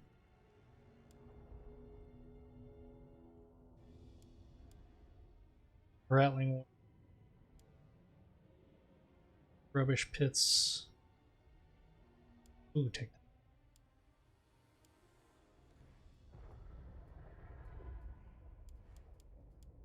So yeah, different buildings. If it's got a quill and sword next to it, that unlocks research technologies to be researched. Once you unlock them with the building, then you have to go to research panel. Should have done. Actually, nothing's unlocked, so I can't. And then you have to search them. So we'll probably be working on building at least one of those to get those researching. Need more trophies, yes. Now, again, these are color coded. Blue are campaign effects. Have effects on the campaign map. Red are skills that affect the army that the Lord commands. and yellow are skills or abilities that affect the Lord himself and his abilities. So you can kind of guide how you want your lords to, want the Lord himself to be a massive destroyer of the, to make the army that he leads better. Depending on how many levels, I'm not sure if this has a level maximum, but you get 1 skill point per level, so depending on how many levels, you actually do a lot. But it's finding the balance that you want, particularly early on. Deciding, like, right now I'm going to take the tail weapon.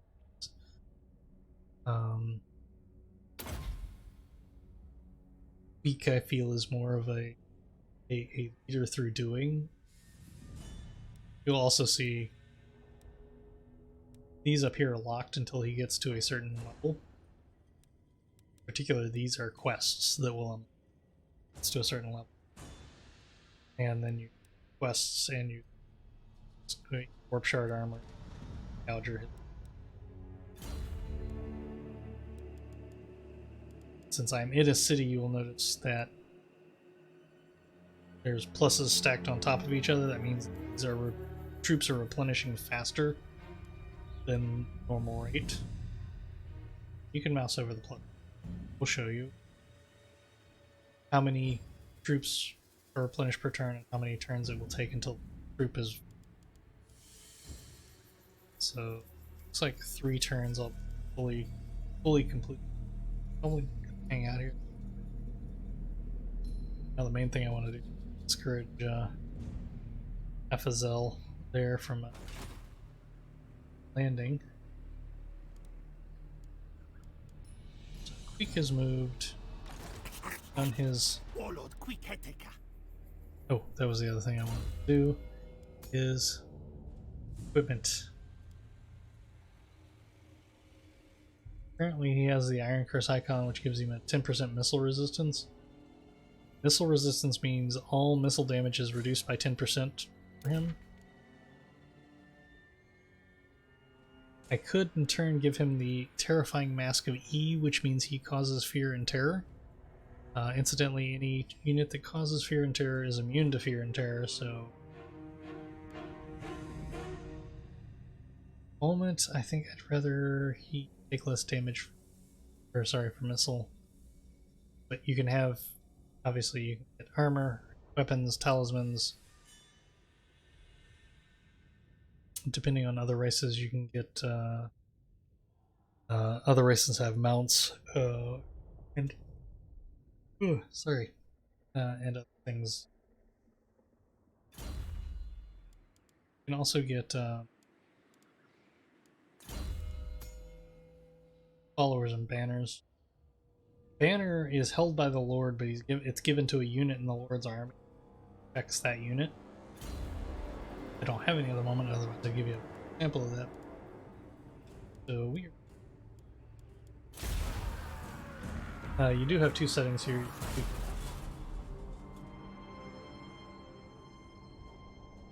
You can set it so that it shows you who's moving when, or just fast forwards through everything. I prefer to just fast forward through everything. Treachery is a way of life for your king, Warlord Queek. Despite your mighty victories, there remain some within your burrows that would agitate against you. Subdue your clan rats into obedience, lest they rise up against you. These 10 boats are for the...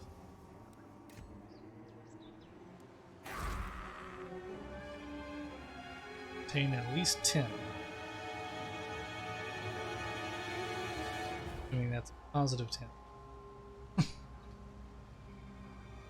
Got a way to go.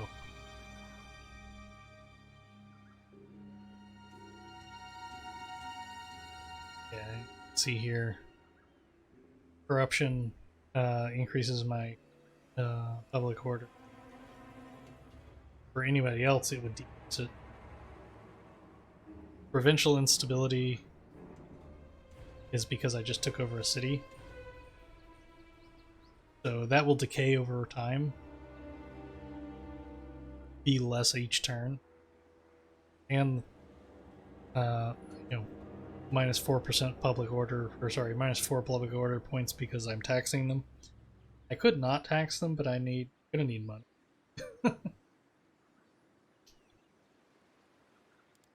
Easier to get it now. Those surface dwellers who have heard tales of the Skaven under Empire regard them as little more than myths. Few know the true extent of the cities your kind build beneath the ruins of other races, devious lord. Subterfuge is amongst the greatest weapons of the Skaven. I don't really know how they would not know that I'm there because I have to beat them to build the Undercity.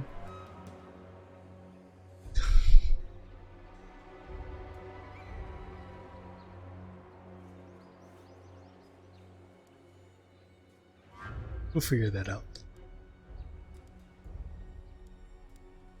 Okay. I had taken. Now, yeah. I have 2 settlements, so I have 2 settlement upkeep of 2. Or just build an Undercity.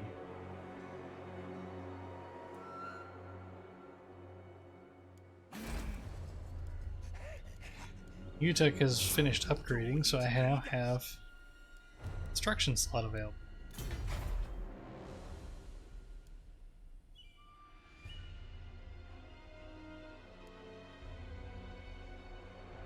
I can build breeding stock. It currently does not allow me to recruit anything, but eventually it'll allow me to recruit rat ogres, and if I really take it up there, the Hell Pit Abomination.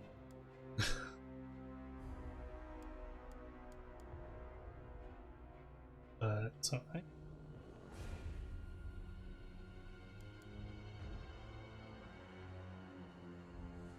to research ruthless plans will increase public order. Untainted +1. Why would I want that? That works differently. Skaven.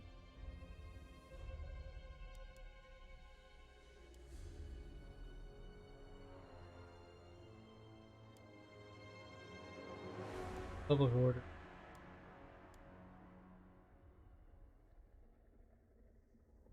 Really increase. I'm gonna go ahead and move that here. It does go something capital because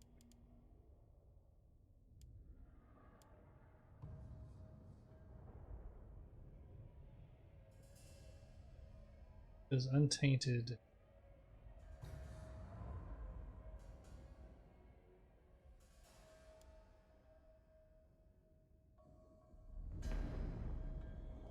Weird.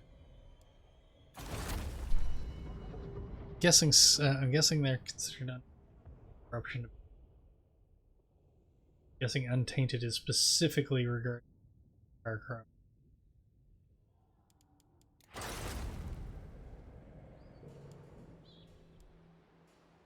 See here, I'm just 1 warpstone per turn. Get this. Build the proper building.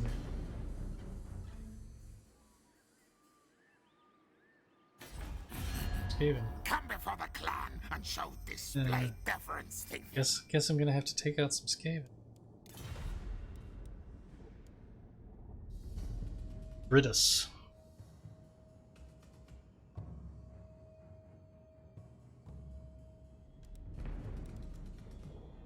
Clan Moors, Clan Morton, and Clan Gridus. That I know of. Leaf Cutters. Elves.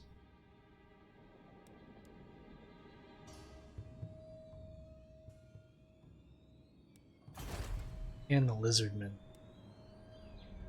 Lizardmen is who I normally play when I'm playing the Vortex campaign.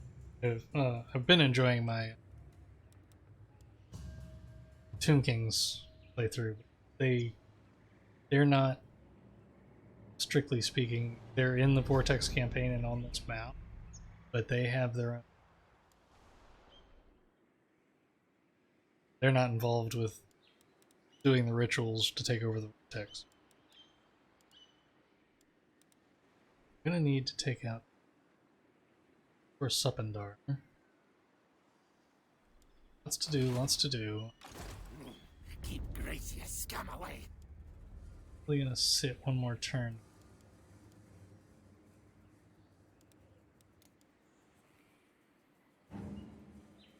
Here we go.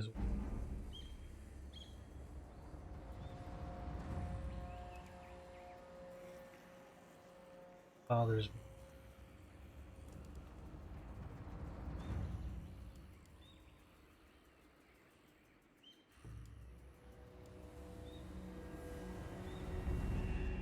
One, two, three, 4 slinger units. That's good for now. The slingers and the warpfire throw. Couple more. Good enough.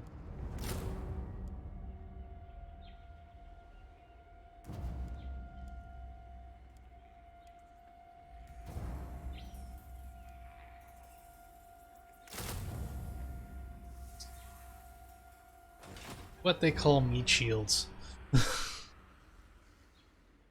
Which is basically just fodder to throw at the enemy. Let's be honest about it. It's just fodder to throw at the enemy. Okay, that'll end that turn. Good. Your kind burns energy.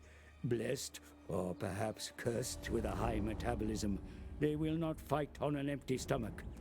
Be sure to keep your forces fed, lest they chitter and conspire to turn on their commanders as a source of nourishment. Yeah. Your kind are known for stalking your foes, my lord. Approach unseen, and you may bring them to battle unprepared.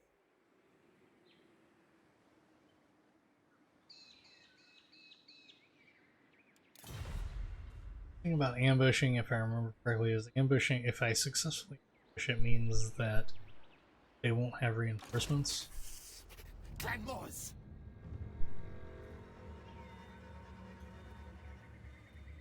Yeah, I'm actually gonna do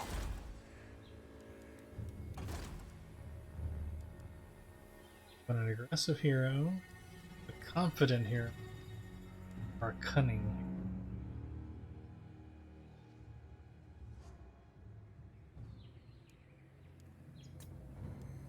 We'll go with the cunning. Enables poison attacks and increases ambush chance. We're going to recruit him. A hero has enrolled in your service, my lord. Be sure to put them to work.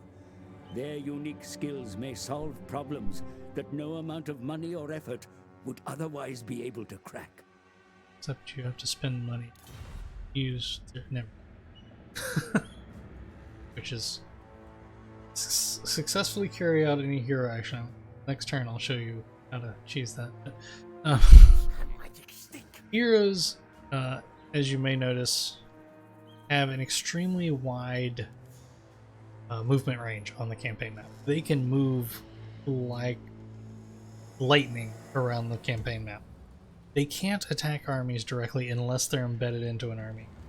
We'll get into this turn, because I'm going to embed him with my army. Because I usually have I tend to play with my heroes embedded. But the other thing that they can do, first off, like lords, they get levels and skills. Certain skills I don't think any of his will. Certain skills will be mutually exclusive. Usually more so in lords than heroes, but like I said, I don't think any of his are. But there'll be a choice where if you pick one, it's ability or trait would be more accurate than skill, but if you pick one skill, it locks the other one. Can't take it. So those are really where you make your choices, but he doesn't have any skill points yet. Again, they have the ability to equip weapons armor. He actually has the mount. That's interesting. And he can get followers. Heroes can't use banners. It says followers and banners there, but really it's just followers. I don't. At least I'm relatively positive that because they don't command an army, whereas the banner you have to assign to it. I'm pretty sure that for heroes this is just follow.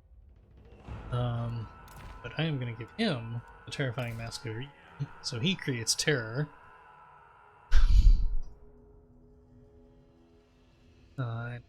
Him in the army. He just got tired, so he can't move this turn. And since weak to get up to full strength anyway, I'm gonna have weak just get a couple more things. Skaven slaves, fodder.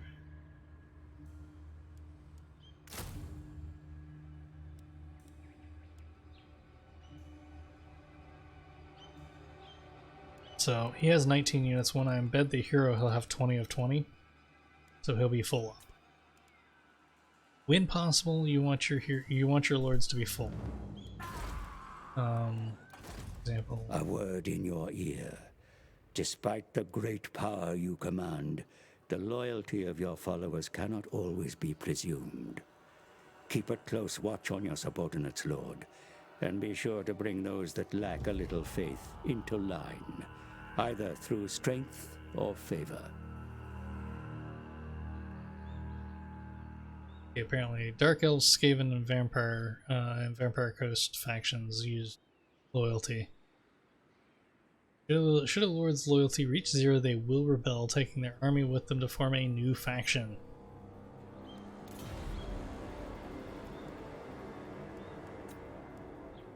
I'm not actually going to recruit. Note, each additional lord recruited will increase your total army upkeep by 1%. Your total army upkeep is estimated to increase by 241 gold per turn. And you can get, in my particular case, I can get Graciers and Warlock. For Graciers, you have a choice of Ruin or Plague, depending on what school of magic you want. But I'm not going to get that at the moment. I don't want to suffer the costs just yet. Wait for the turn. Watch as everything flies by. The population of your province grows, my lord. Over time, this growth will permit the expansion of your cities into mighty... Population. Sure that one of the following buildings have been constructed. You now have the facilities to begin technological research, my lord. It only remains for you to choose the direction of development. Search a technology. Okay, well, I think we only have one thing that we can research at the moment. It will take one turn to research. It is Ruthless Plans, and it will generate 1 food. That's 1 food per turn, or it just generates 1 food when you research it, in which case it seems a little low. Anyway, it wants a warren. So what's a warren?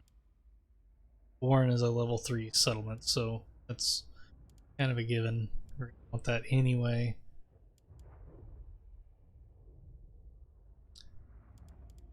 Many turns until 9 turns until another population point. Or I can go ahead and upgrade this nest to a nest layer. Increase my warp zone generation.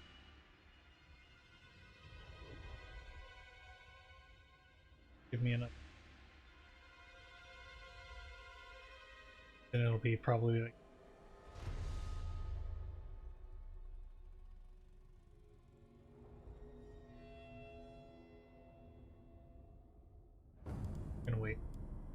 We're gonna hold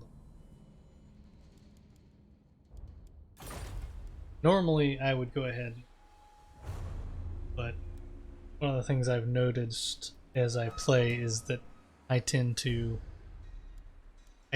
be very slow getting started because, like I said, normally I would have gone ahead and upgraded that, and then been 18 turns to make the Warren. And it's better off to push the Warren and then, because usually as you upgrade buildings, they will increase growth. Which actually, that is growth. Yeah, it'll double my growth. So it won't be 18 turns.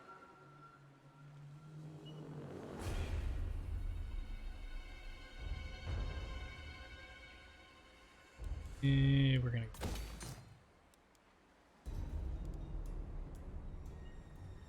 Okay, now we take our little hero over here. That was actually something I'll show over here. He will live or die. If I embed him into if I embedded him into an army, he will train. So he will increase the experience that the troops in that army gain per turn. Automatically, just by being in a territory, he spreads public order. And basically, these are the skills, and you can increase them when he gains levels. If he attacks a settlement, he can damage its walls, so he can create it so that when you start a siege on a walled city, there's already holes in the wall. He can wound an opposing hero. A hero that is wounded will be out of action for several turns, and will have to respawn at a city that the enemy controls. So it's a way to temporarily get rid of enemy heroes. It is only temporary. They will come back. They are only... certain characters have the ability to assassinate, probably assassins. That would potentially kill them. You will notice all heroes have the trait that they can get called Immortality, which makes it they can't take it until they're rank 20. But any hero that has taken the Immortality trait, if they are killed, they are just wounded. So it just changes any death to a wound. They can block an army. Blocking an army doesn't fully block an army, it just takes away some of their movement. Basically, it penalizes their movement range to hopefully either keep them from getting to something or make it so that they can't run away far enough to get out of where you can attack them. And then Specialist is just a skill that buffs all of their skills. It doesn't really buff their training, because it just increases their chance of success and reduces the cost. Training and spread public order don't cost anything. Damaging walls, wounds, and block army have a gold cost associated.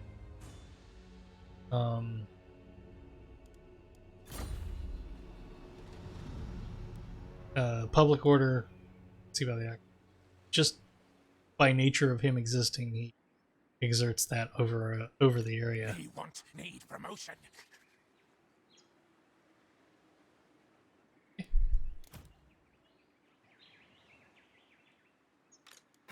I'm gonna move you out here, and then I'm gonna move you over to here. Tell you to embed. Train. Make Warlord proud.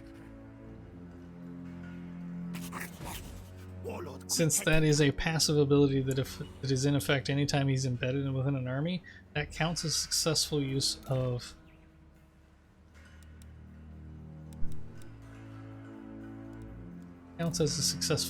his of a hero ability, so it fulfills the mission and gets me 4 warp stone.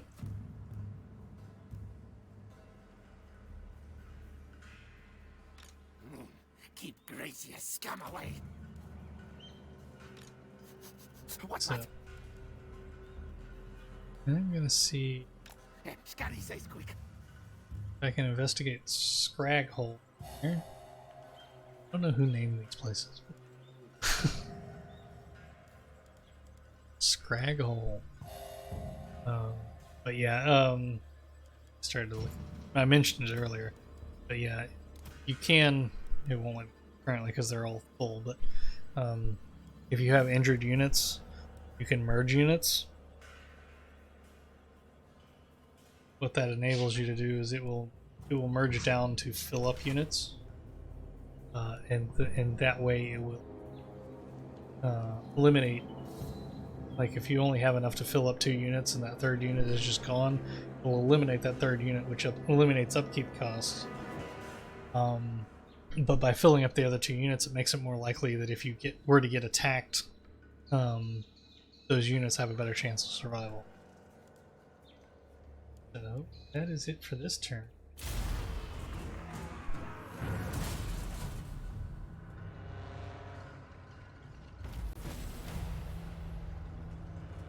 Research and technology complete. 500 gold for that. Warpstone found in old places. Elf things not know, no. We can reach it first.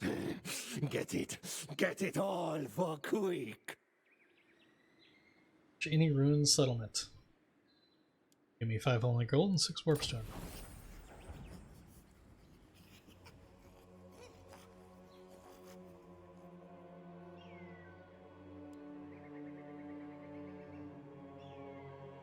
I have successfully researched technology.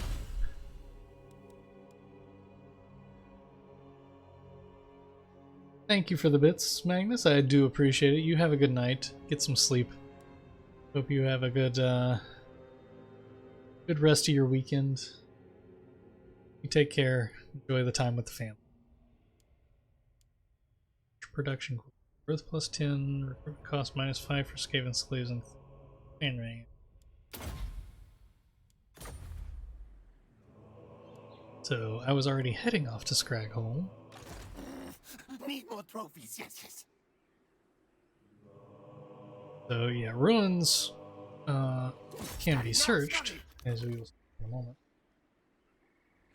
And you can sometimes find things.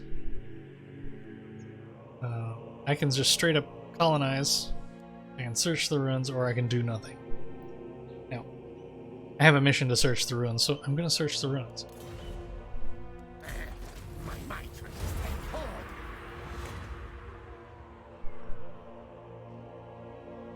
Sometimes when you search ruins, you're confronted with a puzzle.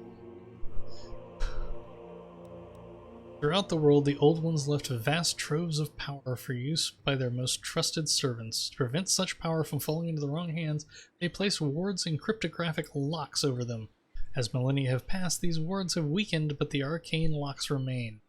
Access the treasure, solve the puzzle. The Old One, Tepok the Inscrutable, never liked to repeat himself.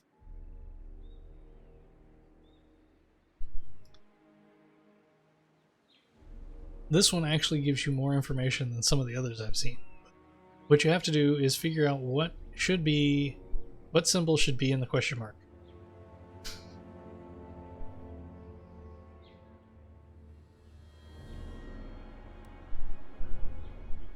Would it be a yellow 4, a blue 2, a yellow 2, or a red 1?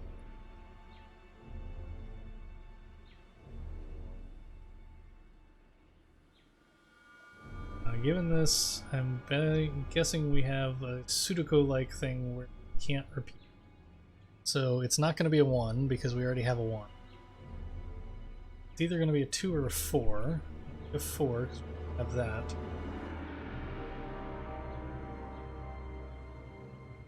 So that leaves a 2. Now the question is, would it be a blue 2 or a yellow 2?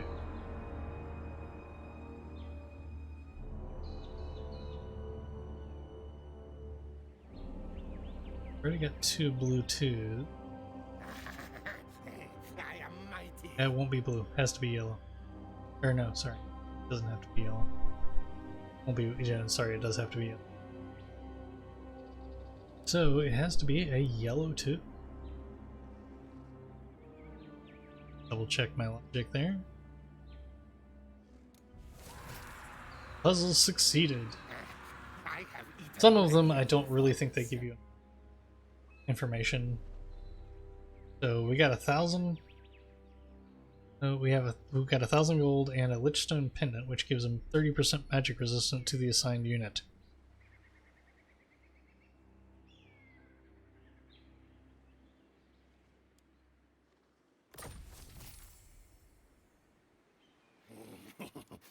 Ready to be assigned to the character of your choosing. I am going to give that to hero. Well, maybe not. We'll see. Tail.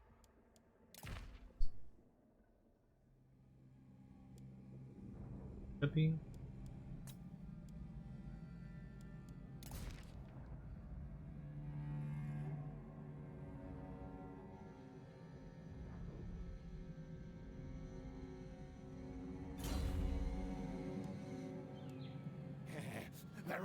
Oh, it's a banner. That's why. Never mind. Pin it. As in, pin it. Quick will come for you. So, that would go to Queek.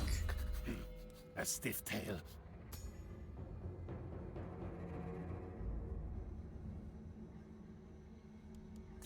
Queek.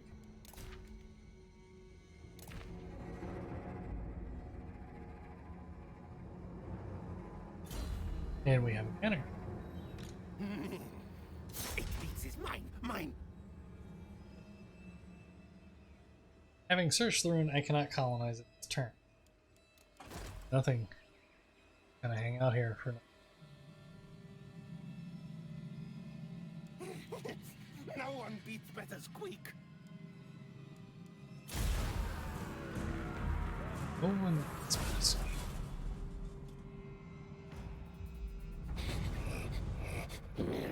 Warpstone found is not enough. Needs more. Find more warpstone for nasty Gracio's ritual. Then more glory for Queek. Race for the Vortex. At the start of your turn, have at least 350 warpstone. Currently have 30. I gain 2 per turn. That's gonna take a while. Your so I need kind to... are known for its backstabbing ways, mighty lord. Yet there remain some hapless fools abroad that will be lured by your honeyed chitterings. Agree a pact of non-aggression, and begin sharpening your knife for when the time comes to break it. I have eaten I'm gonna break my knife. Okay, get a non-aggression pact with Zlatlin.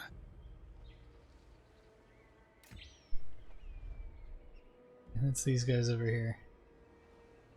Your war efforts would be strengthened by the raising of a new army. Appoint another command, and you can open a second front against your foes. Yeah, I gotta look at food first. Yeah. I was gonna say, he's not gonna like me too much at the moment. He is at war with the Fortress of Dawn, so that should go in my favor. Military action against Fortress of Dawn, yes. I apparently gave him some gifts at some point. I do not recall this. They have an overall aversion to me. So they are unfriendly and getting less friendly. That's getting a non-aggression pact with them. I am mighty.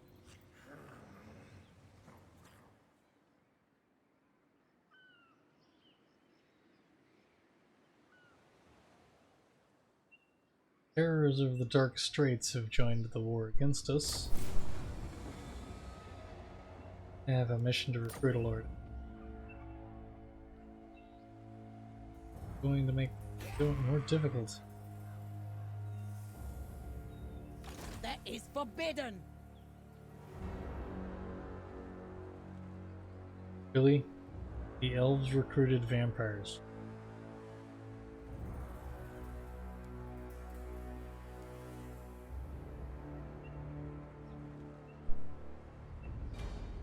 Luckily, generally speaking, the AI vampires won't mess with you unless you're out on the water.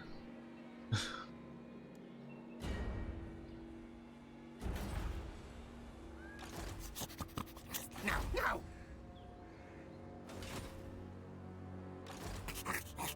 Trying to do that.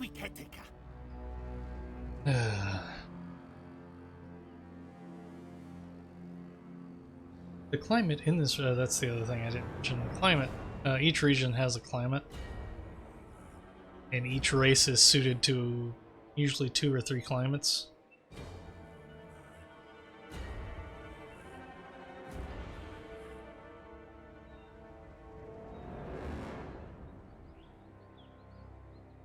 Okay. Make it my nest. I have secured the province.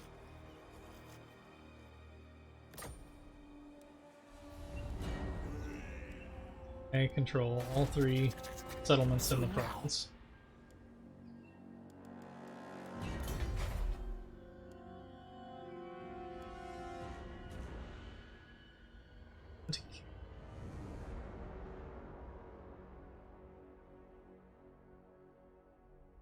Generates income and potentially trade. Rubbish pit unlocks Steven's plan.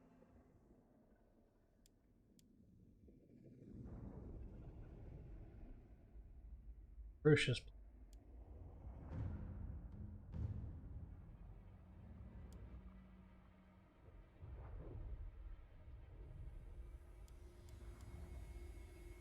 Inrat speed. Anrat.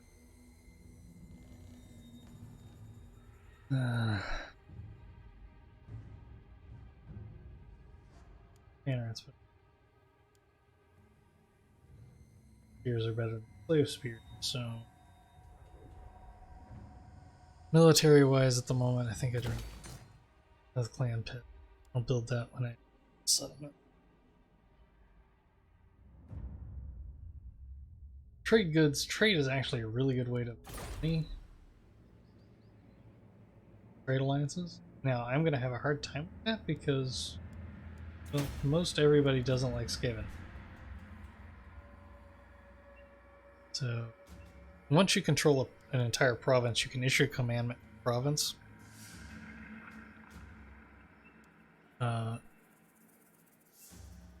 This, for example, generates 2 food. So that would generate 2 food plus the 1 from research, so generate 3 food that would take care of at least my settlement costs. Martial planning lowers recruitment costs and increases the local recruitment capacity. These can be changed, but they take a turn to change. Lowers construction costs, increase growth, and increases public order and tainted.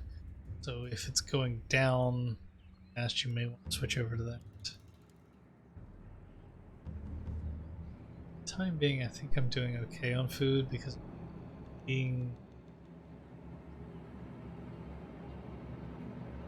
I am being active, meaning I'm actively attacking things, generating 1 from technology and 3 currently. So currently at the moment I'm net positive on settlement, which will be reflected.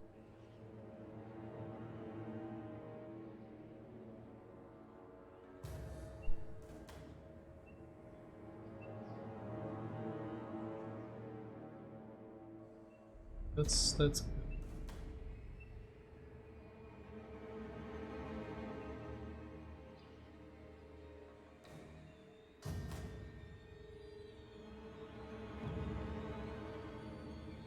So for the time being we're okay with that. So I'm going to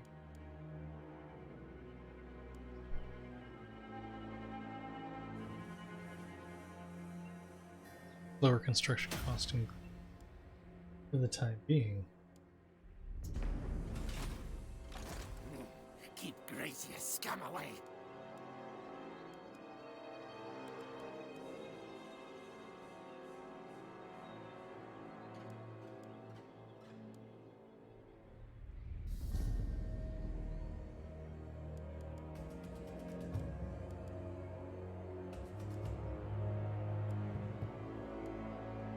Turns until finished.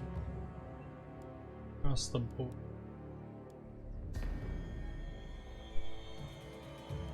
So I'm not gonna sit here for turns. Need to go see.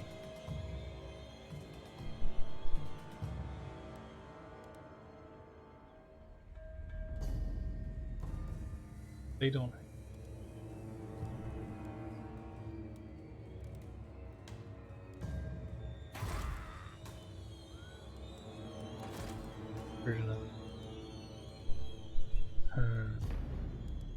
Graciers are going to be a problem for me because I don't like Graciers and they don't. But I'm going to want a Gracier. You know what? We'll see what it is. Want a plague or a rule?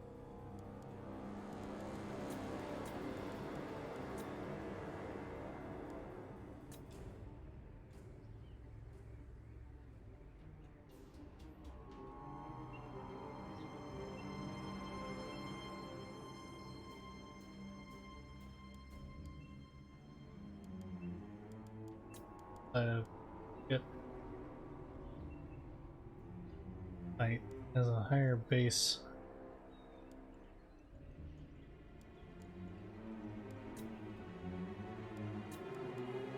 Base load.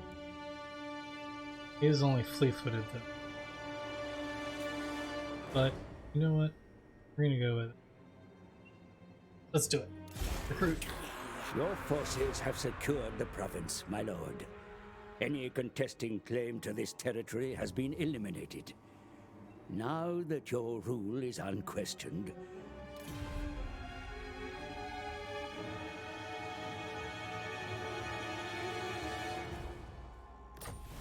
Brutal Lord. Form our warps. Issue a commandment. I've technically already issued it. But it won't take effect until next turn, so haven't ended turn yet, right? That one. That's the one I wanted.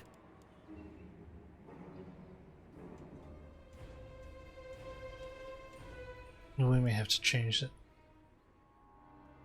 Let's see if it doesn't. If that mission doesn't complete the turn, then issue a different commandment. Meantime, however, Brother Lord needs to recruit. Scream. Now he's not going to have the fancy things, rat ogres and warp fire throwers. So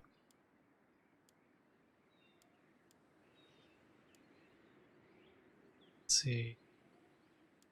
No, the commandment hasn't taken effect yet.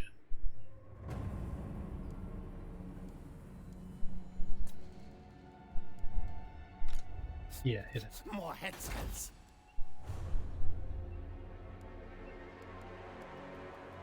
But that's fine. All hail, Hornet. Because one of the things the command should do is give fourth slot. So we will do 2 slingers.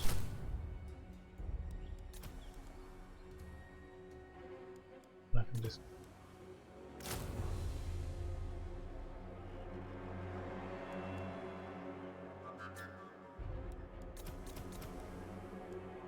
Neat trick. Hornet Prophet. Actually, it won't matter for here. For Tomb Kings, the one thing that a lord can do when you first recruit them is he can garrison the city that he's at, because it doesn't take any movement because it's standing in the city. In doing that, he can access global recruitment. I wouldn't want to use global recruitment because it doesn't give.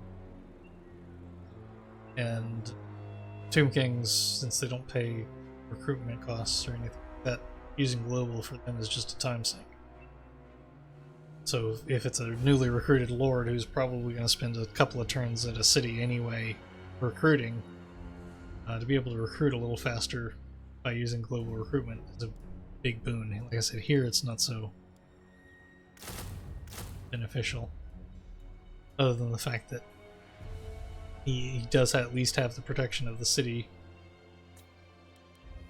if there was an enemy around to attack. In that turn,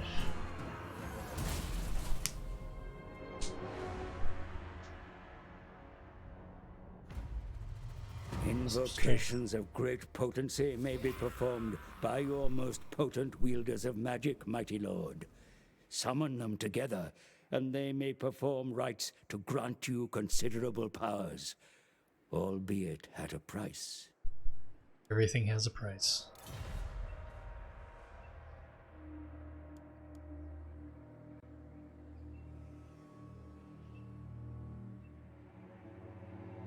We have rights. Your kind have the tendency to fill out any place they occupy, my lord. In time, your fetid presence begins to increase disquiet within a province.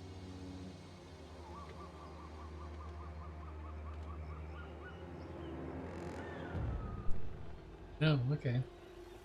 So Skaven corruption does affect him negatively. Gracie.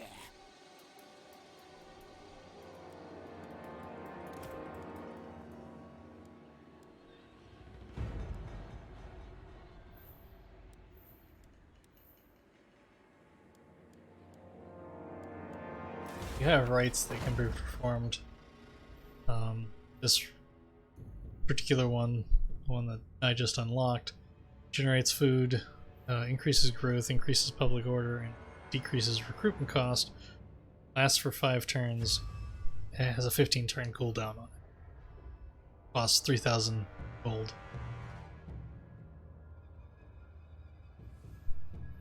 So you have different scheme of doom.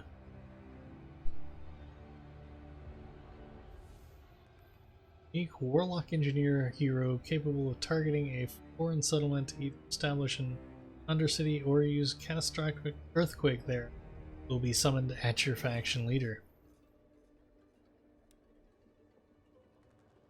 Search 3 technologies first. Right will unlock after constructing the pestilent nave building. After reaching rank 7 with your faction leader. Those are your requirements.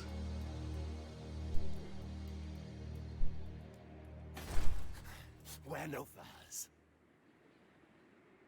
Now I'm gonna increasing that because I need to.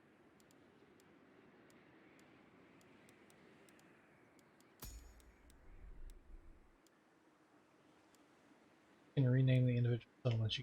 Or no, you can rename the settlements. Can't rename the province, but settlements. I always go. See, now here it's telling me this building's already been constructed, so building it again.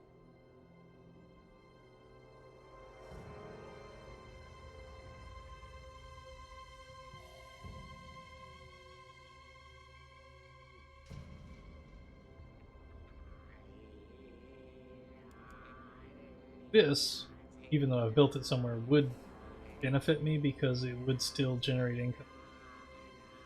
It would still generate public order and painted. So those would be good things. The only thing it wouldn't do is it's already done it. It wouldn't unlock the technology. I would do that.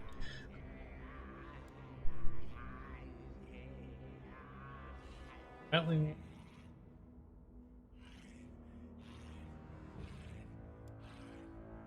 Rubbish. Devious plans, ferocious plans. I'm gonna go with just because ferocious. Like I said, I'm not gonna do that yet because I want another surplus to increase that total war.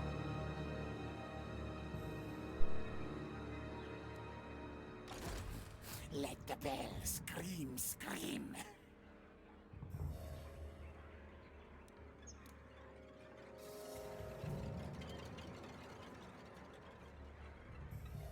Bell screen.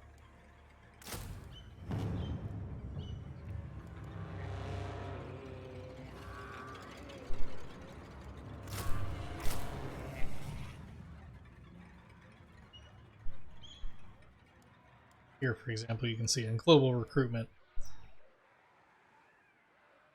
it's not quite twice as much to recruit. Obviously, the upkeep is the same because you're the same unit, but it takes 2 turns to recruit them globally. Again, I mean, I could potentially do that, but it's going to increase my recruitment cost.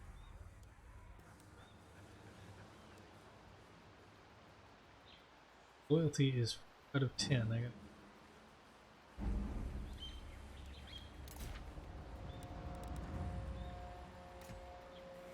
pack, no flight. I have 14 turns. Complete that. I don't think that's gonna. See cruel fates for you, Skaven.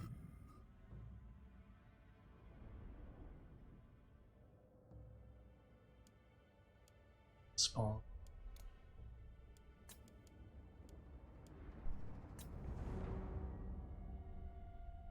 Well, I give him a nice.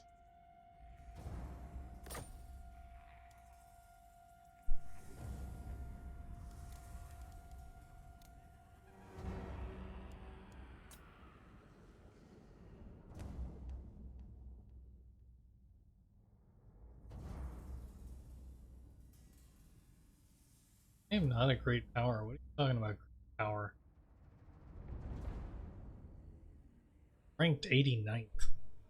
You're more powerful than I am. Flat one? Sorry. Aitgar? That?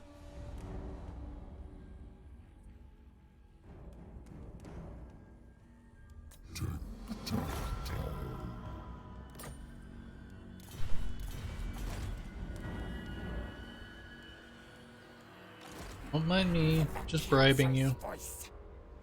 Settlement upgrade available. Yes, I'm not.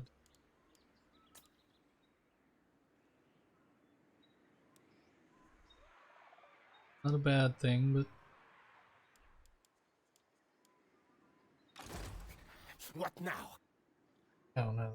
Still. You. Ooh. Chieftain Branning. Me go, clan follow.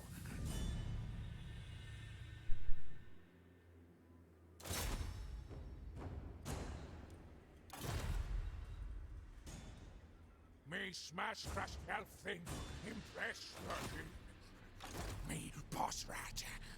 Scamper stomping. Okay, they don't have any troops there.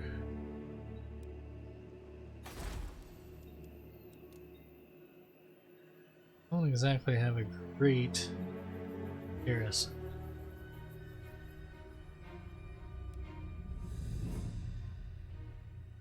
Troops are at sea for southern end of the map. Okay, they have another holding.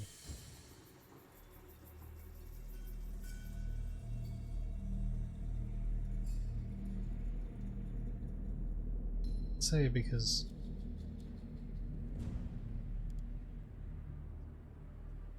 if you lose your last holding but you still have a lord, the only thing that happens is your lord's army starts taking attrition damage, which makes it more and more likely eventually that you're out. But if you can take another settlement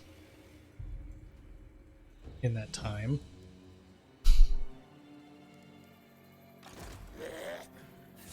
Mighty warrior champion. is a capital.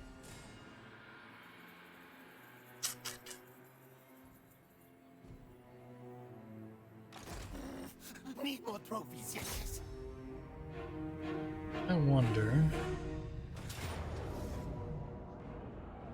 You're close to feet with high. So let's. Next time.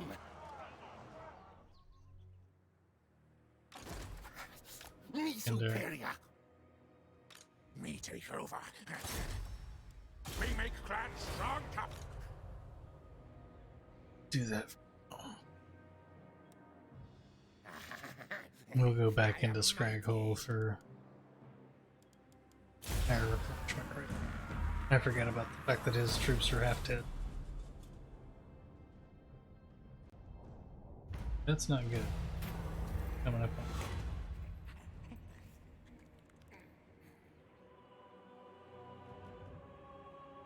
What we do in shadow. Those pesky, sneaky vermin from Clan Eshin have been skulking around. Eventually they emerge from the shadows and offer their services in exchange for a price, of course.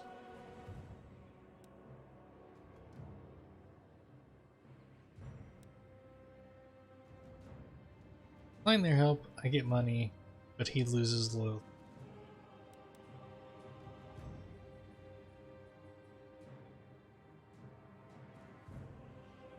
Clan Eshin are powerful and treacherous warriors. We would welcome their sneaky, underhanded aid.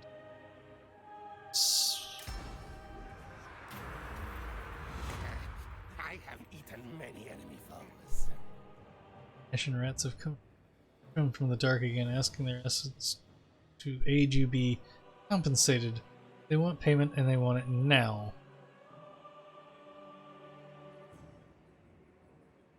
Lose money, he gains loyalty. We'll go. One of your subordinates shows questionable devotion to your cause, it would seem. Consider taking steps to appease or otherwise deal with them. Disloyalty cannot be left. The right paw of Moors. He's 10. What are you talking about? He's maxed out. 8 beaks is mine. Mine. That's what I thought. Heroes don't have. Just the lords.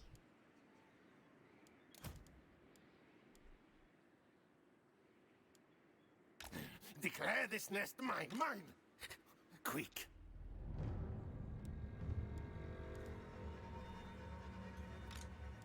Listen to me.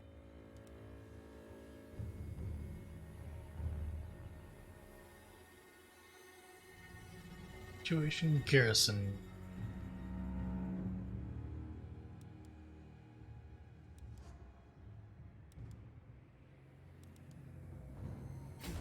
Ready to march.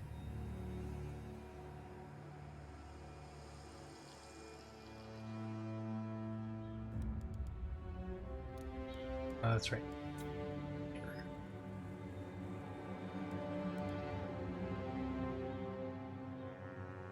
The reason I'm coming down there is the garrison here will assist, or Warlord will assist the garrison if they attack, but they do have 2 armies. They're neither of them are full armies, so in and of themselves they shouldn't be. Settlement upgrade, that's still just Scraghole. On one hand, the extra garrison forces would be nice.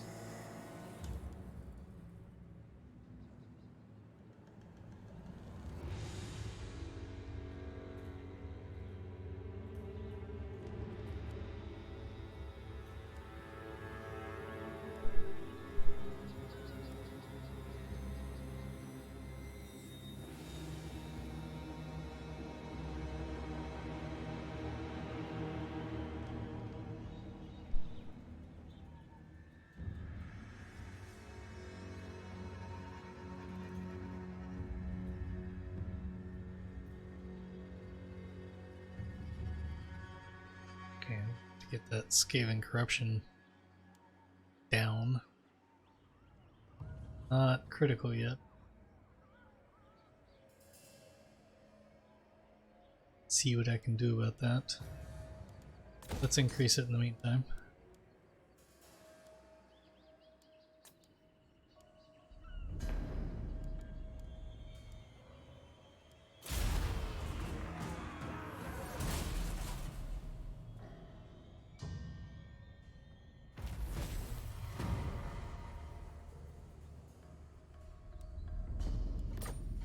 A wandering host approaches. Beware of such rogue armies, my lord. They must not be allowed to threaten your realm. Do not tolerate their incursions on your soil.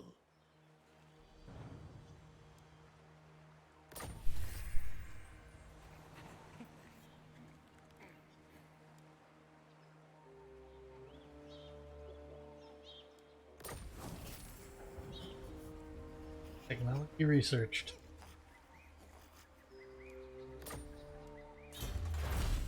Okay, ferocious plans. Local. It's not a bad thing.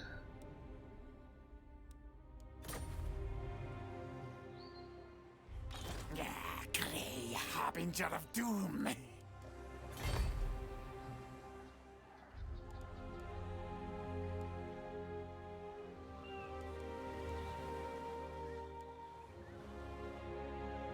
Notice here, if I mouse over them, the yellow line between them means they're close enough to support each other. If I try attacking, I'm going to be attacking both armies. I head taker.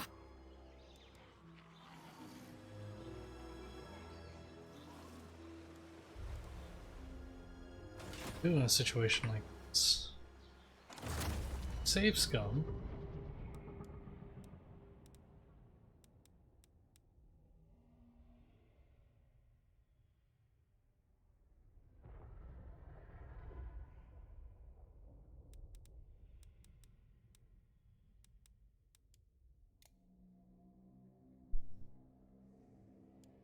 We resume the game. Keep gracious. I go down here and say, okay.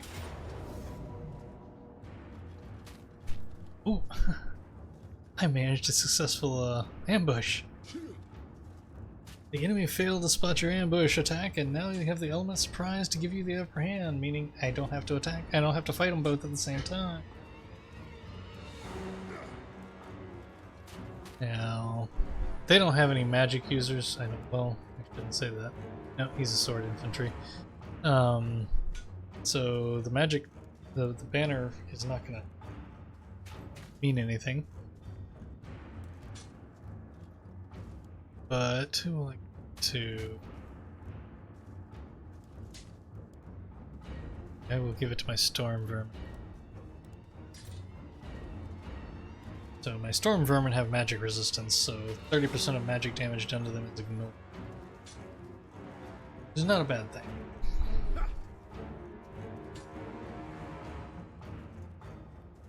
Like this.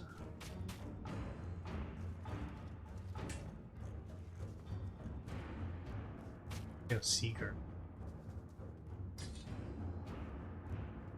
Not. Since the casualties are low, it's gonna. Quick fight it all.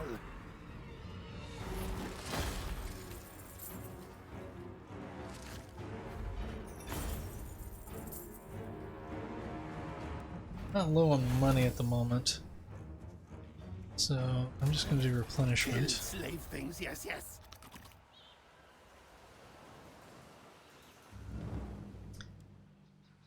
Week has gained the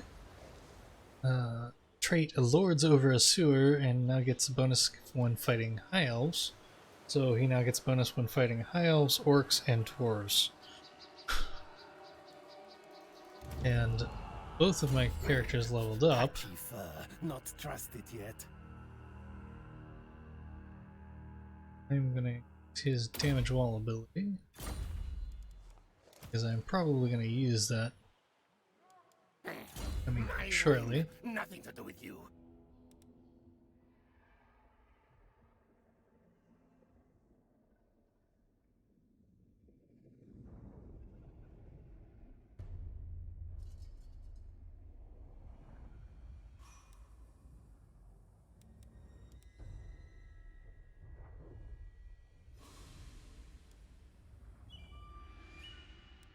Here, to get any of these, I have to take Extremely Distrustful, which means his newly recorded lords start with a lower.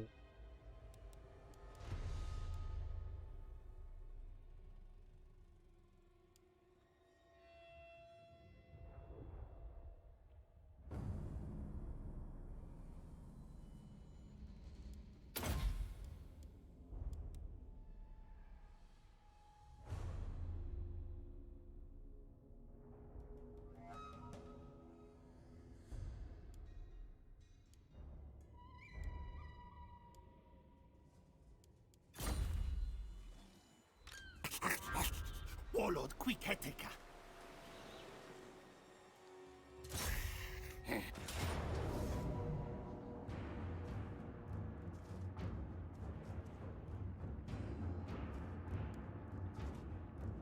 And you'll notice that the banner that I gave them will stay with that unit until either that unit gets wiped out or I move it. Again, auto-resolve. I'm just going to auto... Basically anything where the casualties are low, I'm just going to auto-resolve it. Just because I don't think we need to take the time to fight the battles. And again, I will take the replenishment this time. Okay, so that takes care of 2 enemy armies. Very quickly. What?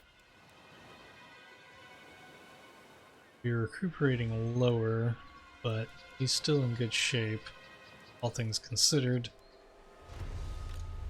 The Vermintide.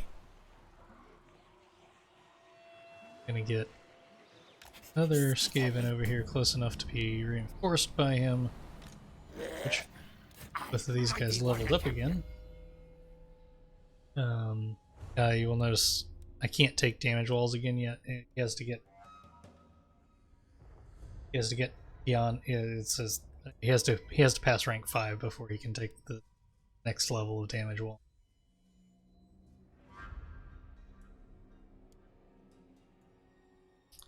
Spreading public order. Spreaded.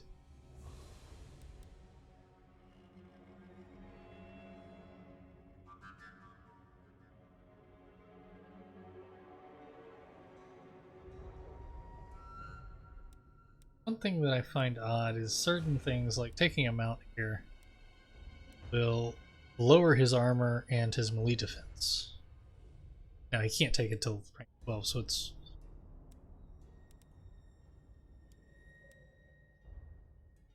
somewhat regardless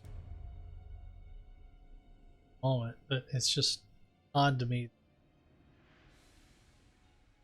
Because he has a mount, he has lower melee resistance and lower armor. Does have more hit points. But that's not always the case.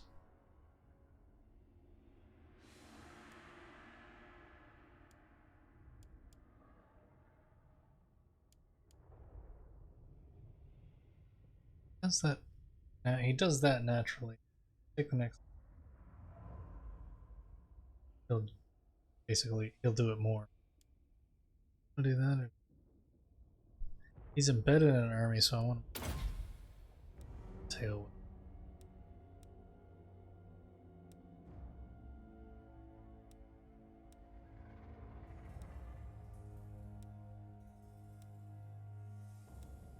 Breaker, assuming nothing else drastic changes between now, probably gonna take, but does increase his weapon strength, his charge bonus, and his leadership and speed, and his melee attack. Probably do to it. Weak has gained yet another level. Ooh, he is now Warp Shard Armor Quest, so probably get that next turn. Since this affects starting recruits, shouldn't affect his current.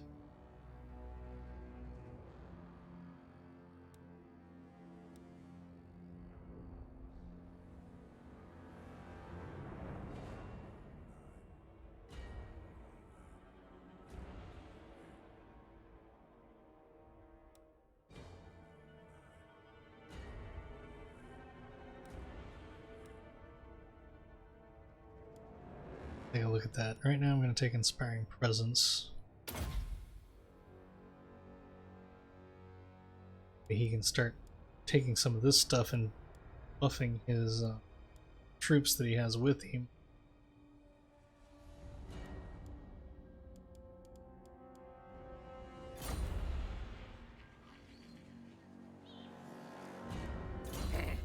Tell Nordwell of Queen's Oh, he victory. leveled twice.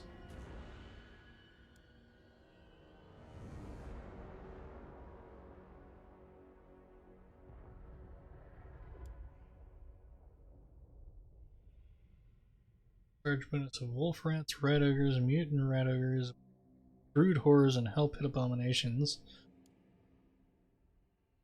Grinding units, Doomwheel player units.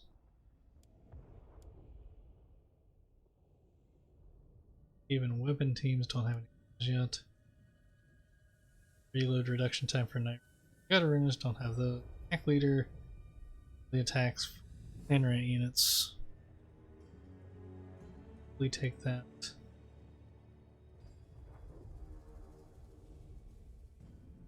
Does have a unit of storm.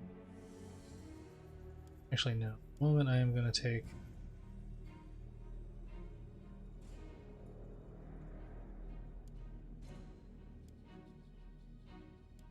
skin.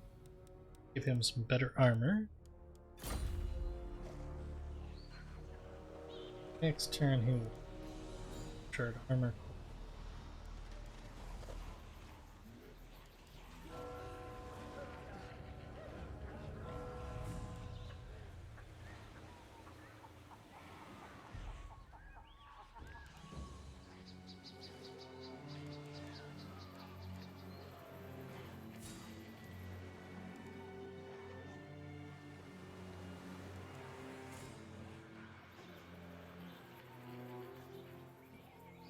Need to take care of that guy. He's gonna cause a problem.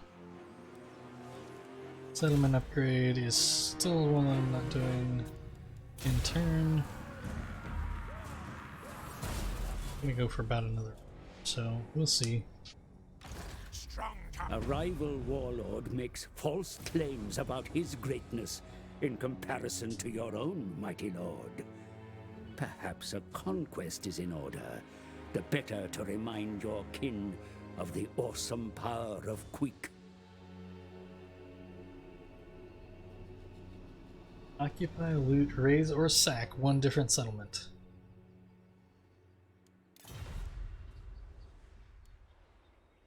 You, sir, are raiding me. That is just rude. See you this turn. Need more trophies, yes. He will live or die.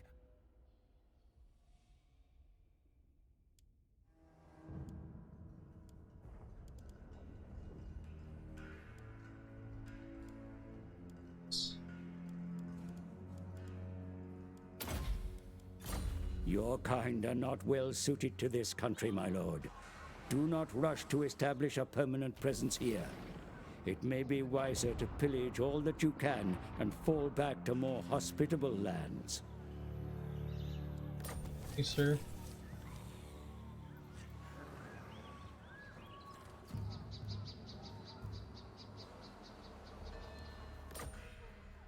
I wasn't trying to... The fortress is on when I get over there to take care of them, which I will eventually have to do. I will just raise that. I will not occupy that. The right paw of Moors.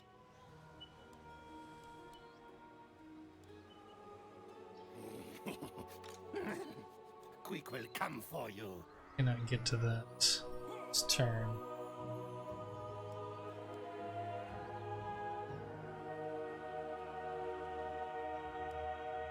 Move over there. Move. Gracie. Rakatata.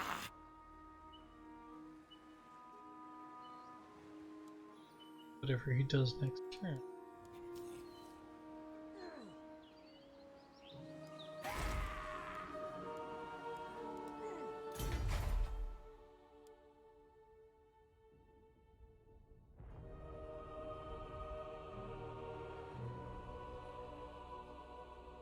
We'll want to build that. I'm gonna do a little planning here. Been a month a bit. I'm gonna do a little bit of planning. I probably won't stick to this. I'm just being fair. I often do these plans and then totally forget them. So I'm gonna get 1, 2, looks like 5 more slots. It's capital. I do 1.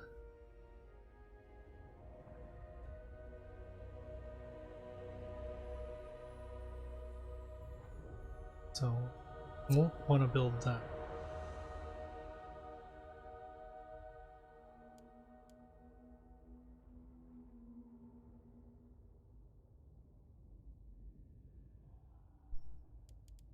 Two of those. Figure that. Get to it.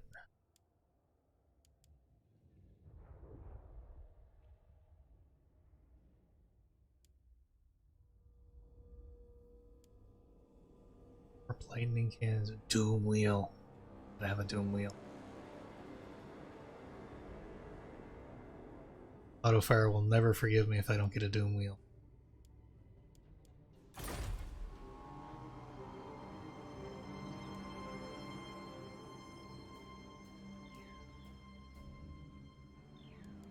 Settlement upgrade available. That's the same one I'm still not doing because I want to do that one next.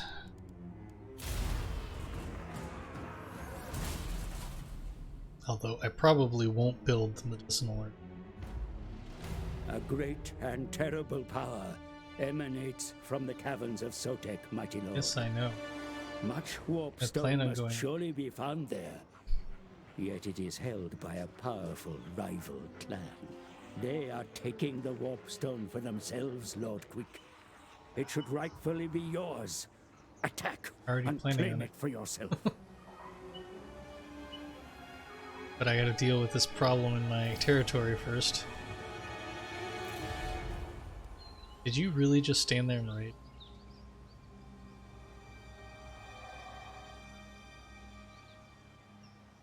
You're really standing right outside my gate and raiding.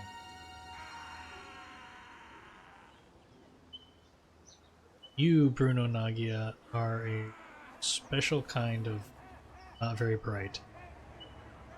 Okay. Take the caverns of A Sotek, scheme of great and terrible destruction has been concocted by your devious engineers, my lord. Laden one with explosives and have him visit your enemy. Doom will come upon them.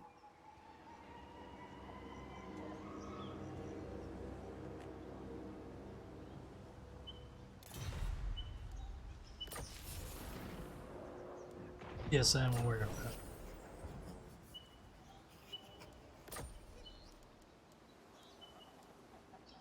Give me a second. Great unlocked the scheme of doom.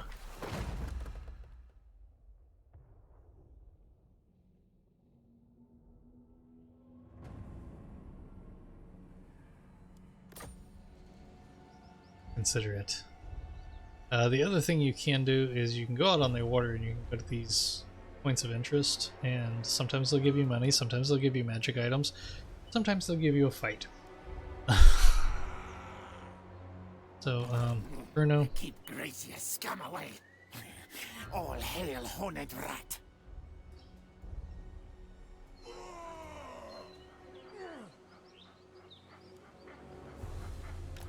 This city nest now mine. You go in city, The council's you voice. attack. Oh yeah, I'll declare war on him. He's raiding my... War it is.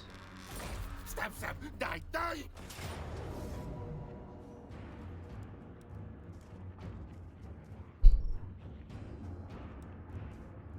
And we still ambush.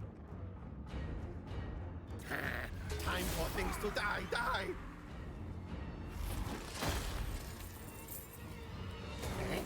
Sacrifice to the 13.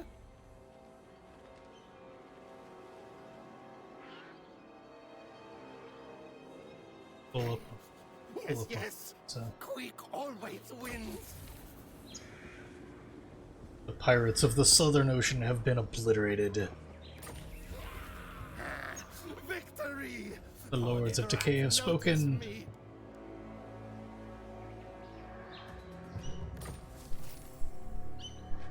Ooh, Queek Headtaker got the Dragon Helm.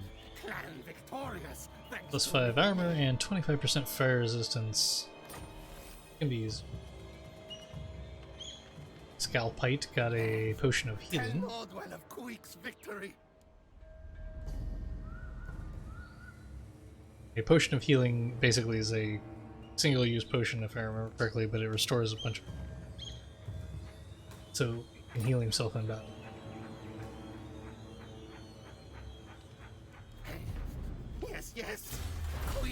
waves wind. Search, driven by hunger.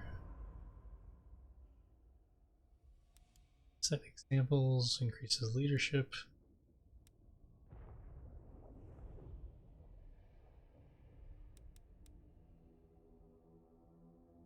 We'll have a higher recruit for our clan rate units. That plan.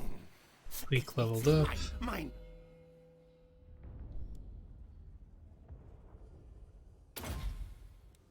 Respected in feud.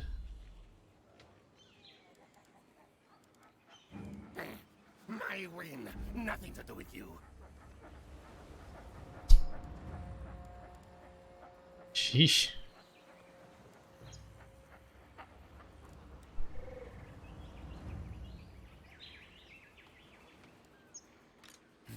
Let the bell scream, scream. You need to recruit some more.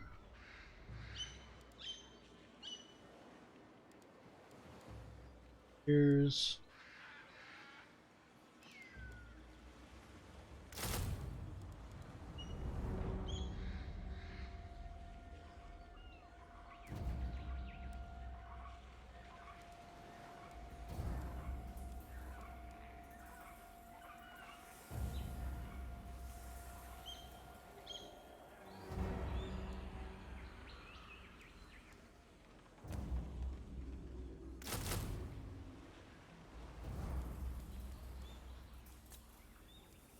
settlement upgrade available. Oops, still not doing that one.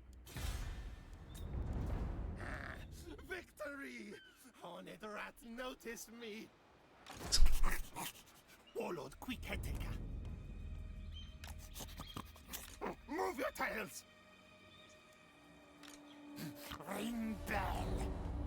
Oh, scout like out of movement, that's More head skulls. okay. End of that turn. My lord, a rival power desires a change in your mutual relations.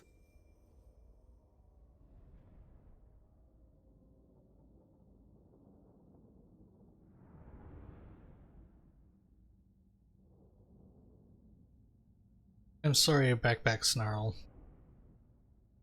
But no, I'm not going to give you an aggression pack because I'm about to have to go attack you. I'm sorry, I'm just going to...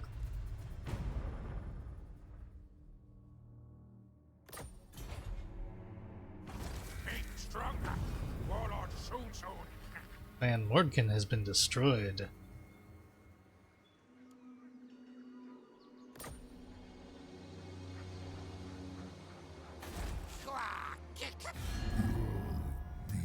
Still do not like... I'm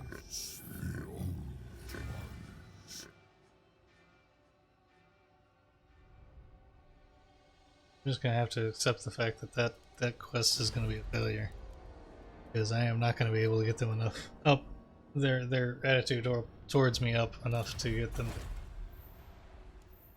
It just will not happen. Need more trophies, yes. You don't need more trophies.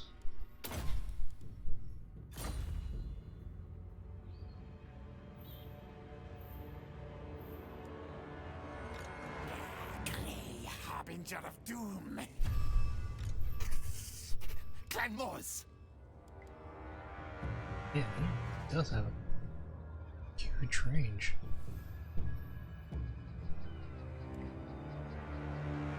I mean, just Red mage. maybe after he levels up and increases his movement range. Spread far, scum. Gracie. To the nest, Barrow. Keep Gracie's scum away. The council's voice.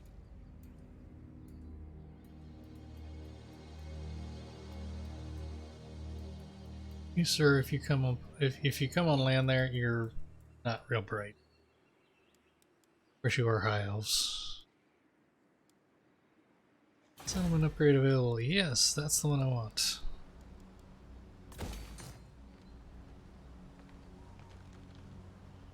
And I will have another population surplus next turn, which will probably now. So that'll work out nicely. Next turn. War declared. Well, the Bray Herds.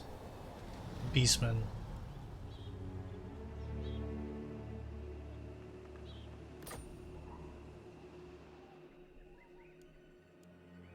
Now I can subscribe.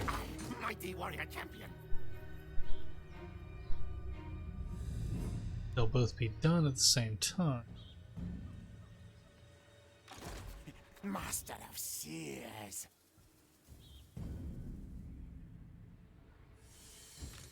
Excuse me, sir. Will rise. What do you think you're doing, Backpack Snarl?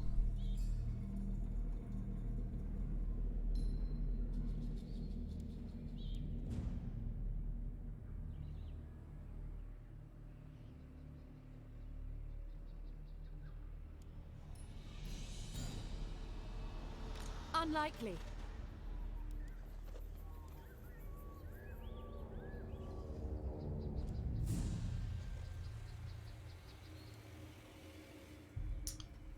You're really coming over here with that? Okay. Let the bell scream.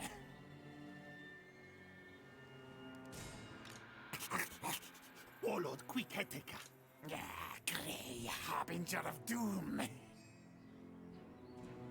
Okay, well, given that, let's see, I've got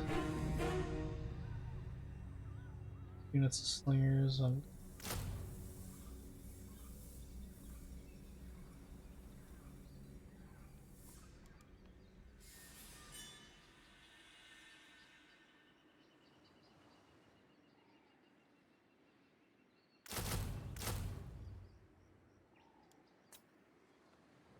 That unit up with just slaves,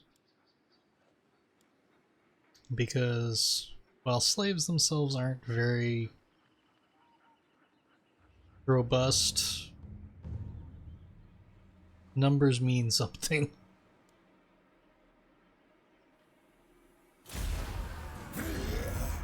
More things for my trophies. Challenge me. Dare you.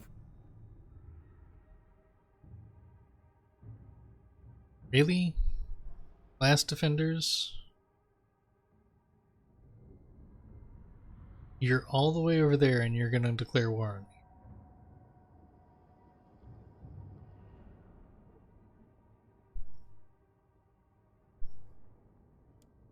me. Okay, well, there's nothing I can do about it. You're just declaring war, so.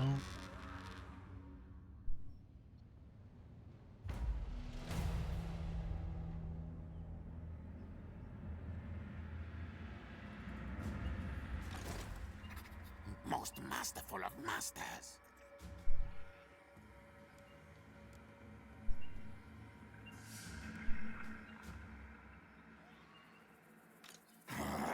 Challenge me. Challenge me.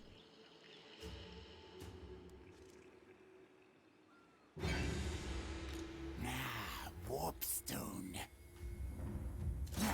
Doom them.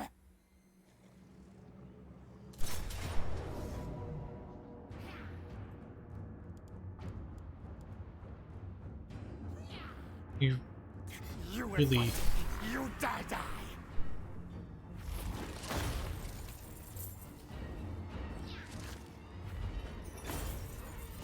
Kill, slay. I'll collect souls. Chosen. Too weak to betray. Archer, there we go. Hoping this turn, but we'll hope him next turn.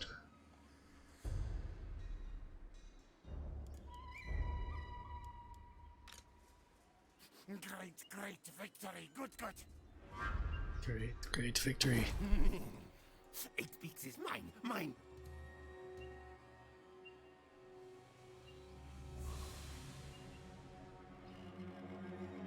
Going to 50-50.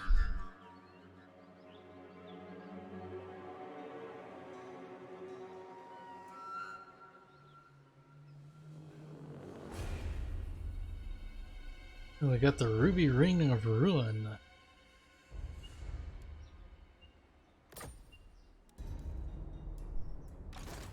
Well, you know what? Hail, horned rat.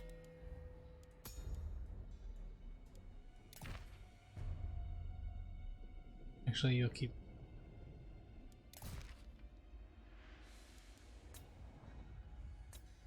Banning.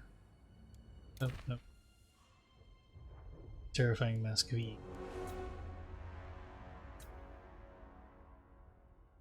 And so.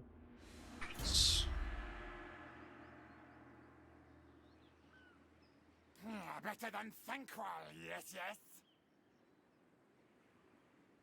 Yeah, I'm sure you are. The council's voice.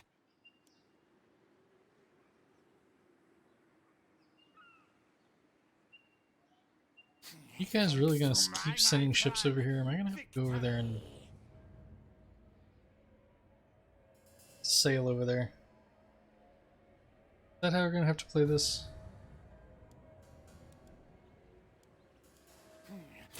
Now I gotta take care of for Suppendor.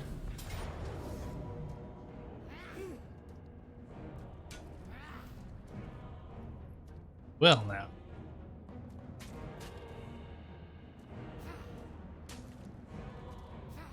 Valiant defeat. These archers though. Archers make things difficult. These archers have better range.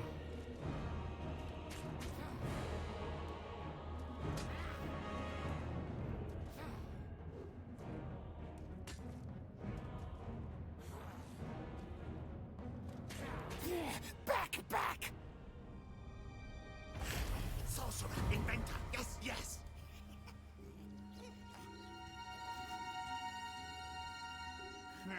And things don't bother me.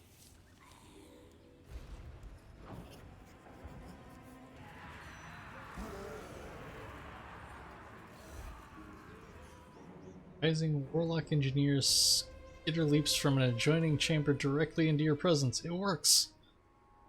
Intrepid Hero is now available for service.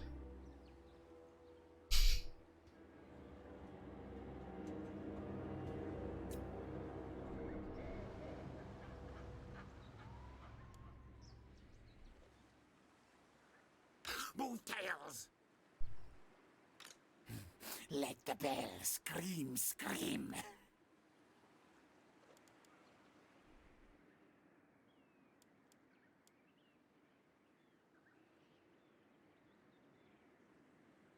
Cross nasty water!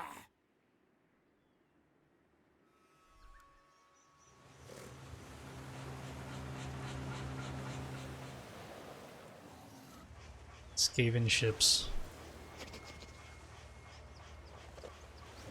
It just doesn't look too safe to me.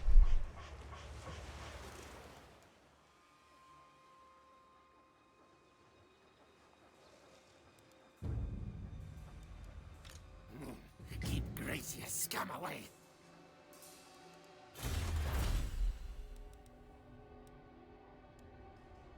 It's more besides increase clan rat units. We'll take that because I'm have a lot.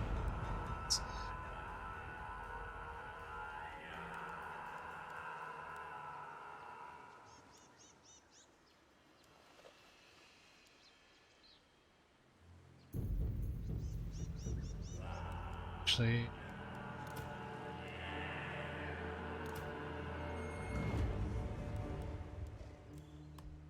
it's 3. I, mighty warrior Place them. champion.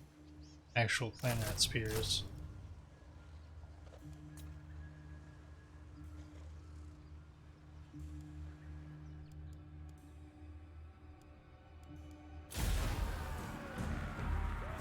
This is gonna get a little dicey.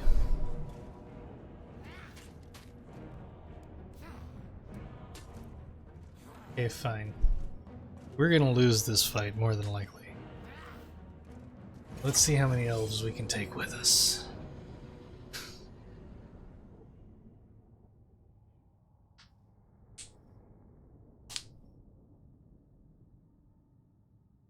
I have won these fights. It'll depend a lot on.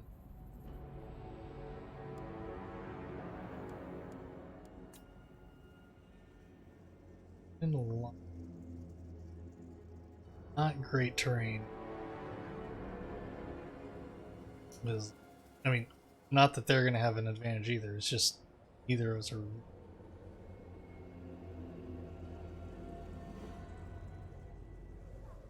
Actually, give some.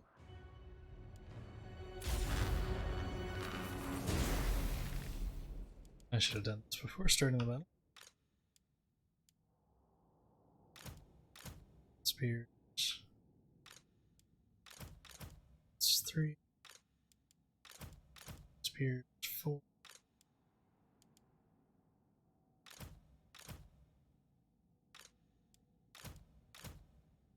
6.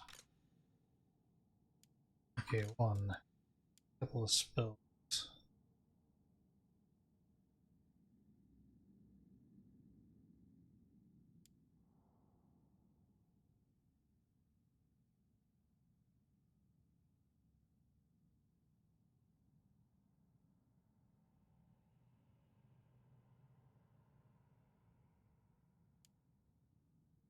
Four, 8.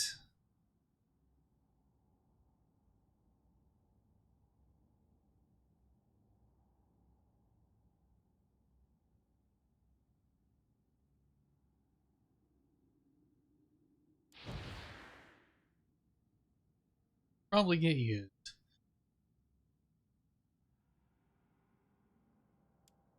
Should have done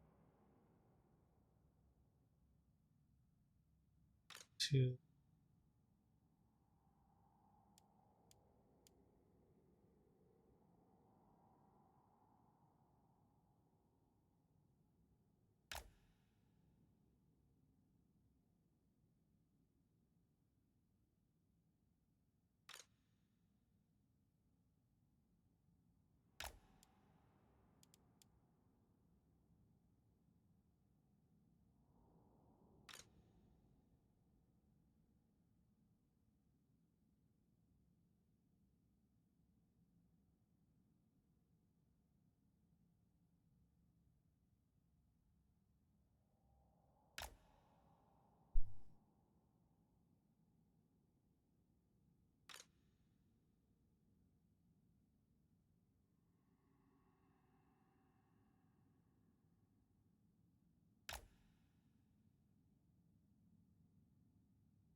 Let's get going, guys. The winds of magic blow strongly.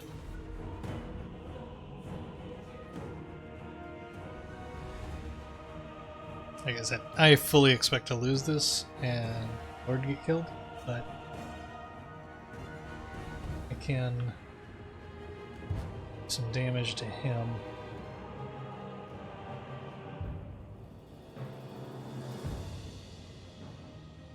Then I can do significant damage to him.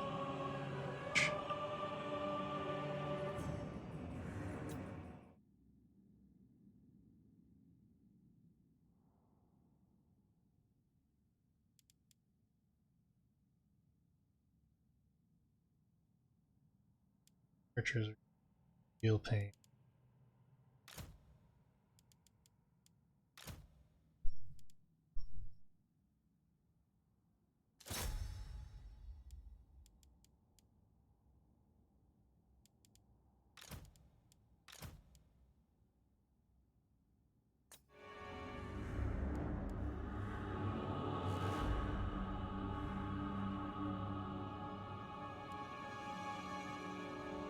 Worst part about it is archers are Sea Guard, which means they're also experienced.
Your craven warriors run from the battle, Yeah, my yeah. lord. Round them. That doesn't surprise me.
I'm gonna lose this, but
Protect me! earlier.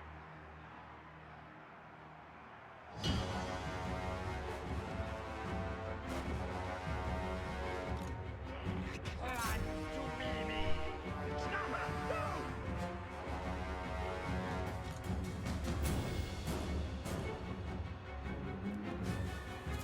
Nash, kill! Kill!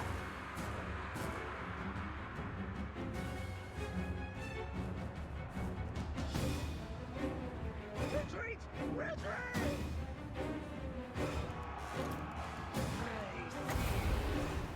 Back on the ground!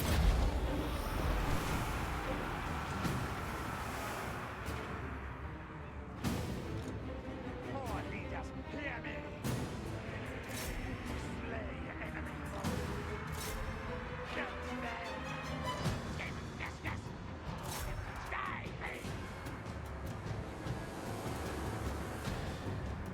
Slingers! Fail swan! Not that I expect you guys to win this, but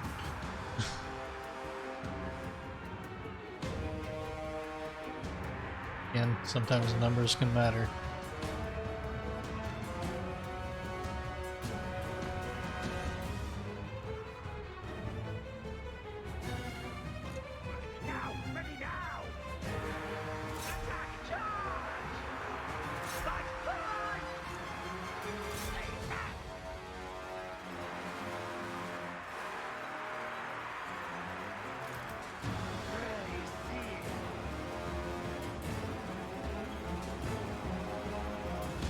Your general flees the field, my lord. A shameful It's display. over.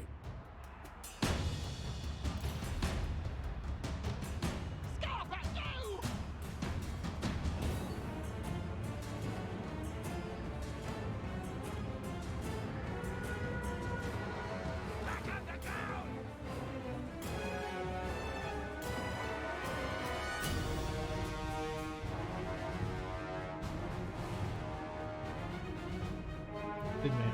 Great.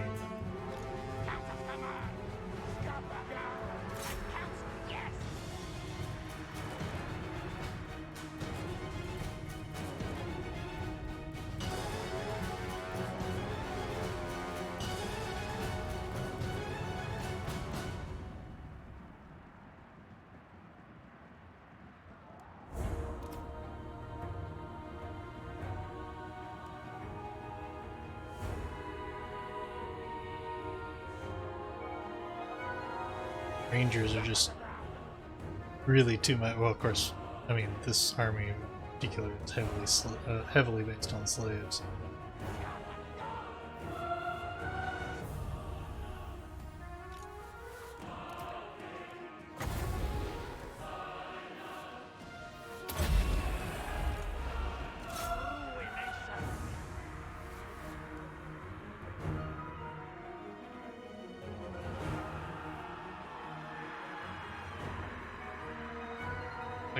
I fully went into this expecting to lose, so it's not. The question is, like I said, can I manage to?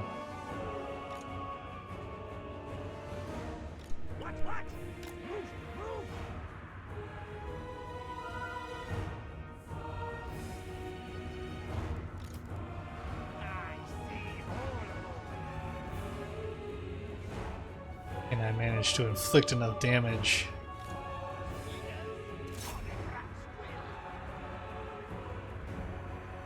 to have significantly hurt them?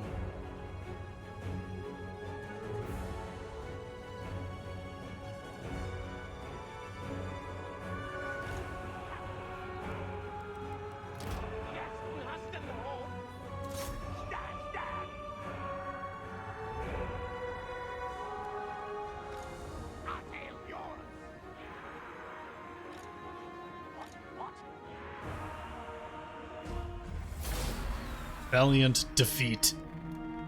No, I don't need to save the replay. I mean, he lost a good half his force.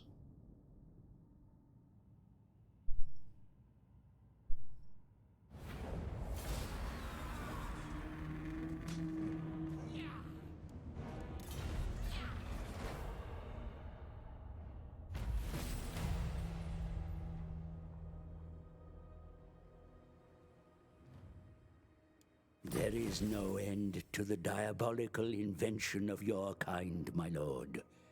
Build your most devious minds a place of work, and they may put their terrible creativity to work. Assassins are an overseer's lookout. The wars to come will be fought using guile as well as brawn. Consider expanding your facilities to permit the recruitment of heroes, my lord. Heroes can be hired to support your forces, or to strike against the enemy. Scalpite was full out killed. Well. Warp Shard Armory. Loot rate, sack a different settlement. Okay, that's... Where's my dome racket? Knows I dominate.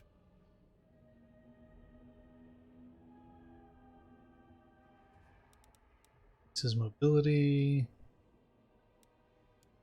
Interesting.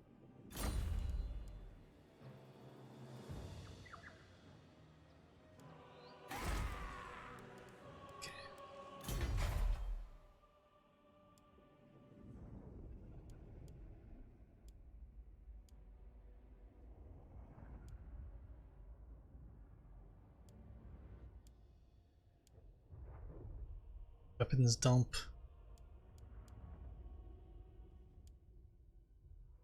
Assassin's hideout was.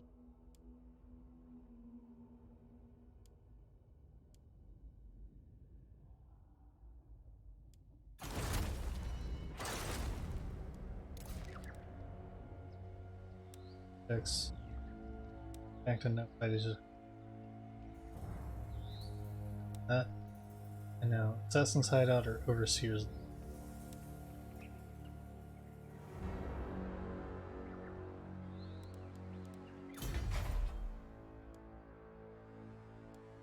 Assassin's hideout.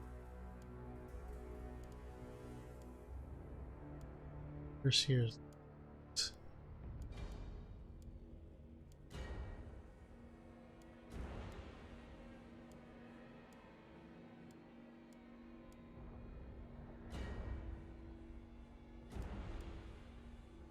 That, which would be here.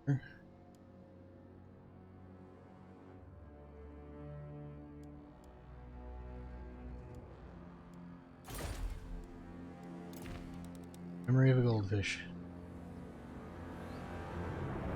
Ox cauldron or construction camp.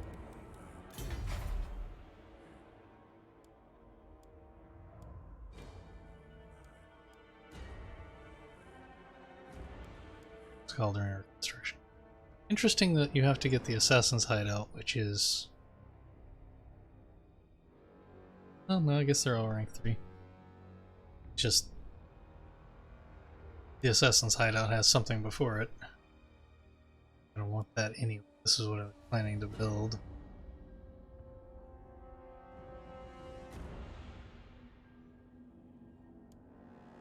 In my newly minted slot.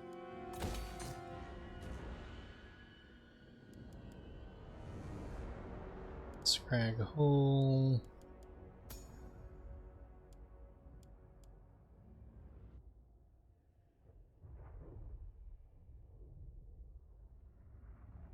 That already unlocked chieftain. Since I have a chieftain.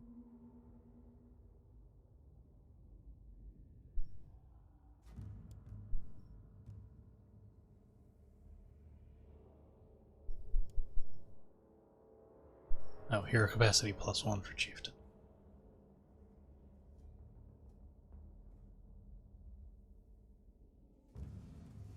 It's for Clanrat spears and Clanrat spears, shields and Clanrat shields. No, we're gonna want that.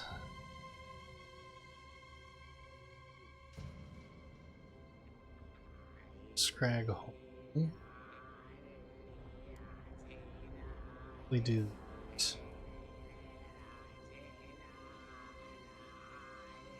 Its recruitment costs, increase untainted, generates income.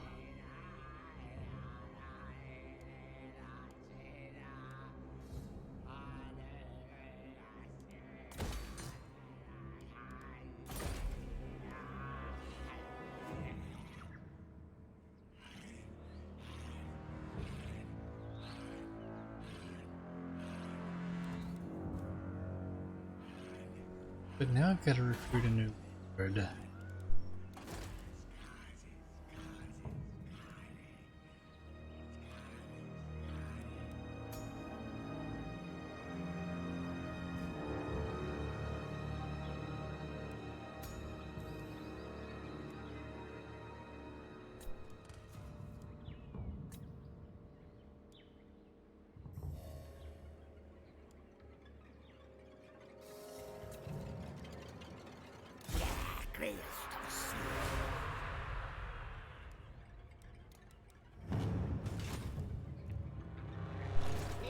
Not that it matters. Address me as Sia Lord.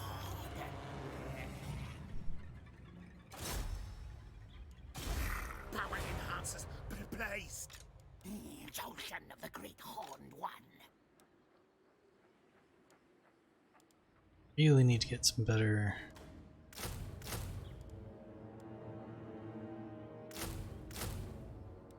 ranged units.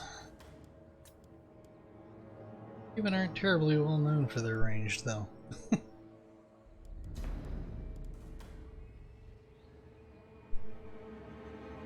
We will probably actually be. Let's see. Go at least a couple more turns. That is one thing I will say about this game. I know Total War games. It's very easy for them to just turn into a festival of, oh, one more turn, and one more turn, and one more turn.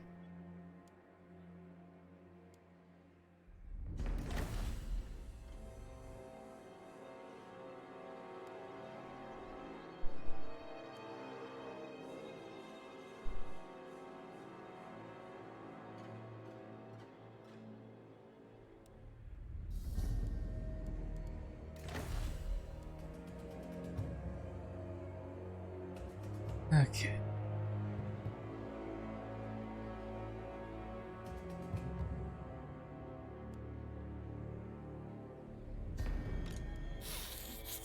Really did set me back, though.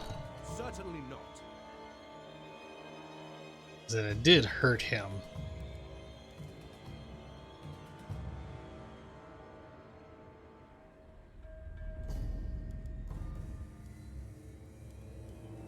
Nearly enough, though.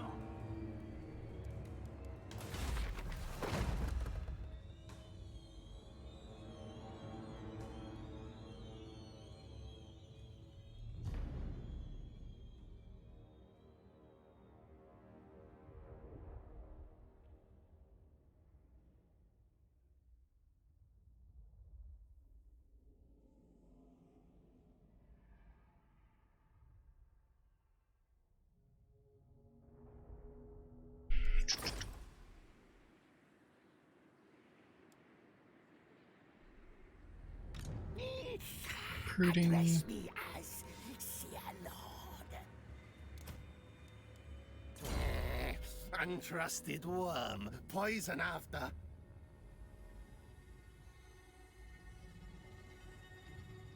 Screaming Bell.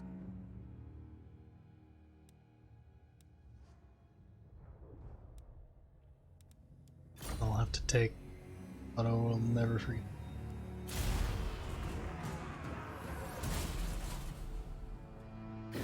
We talk instead of fight kill, yes? How can you best serve clan wars?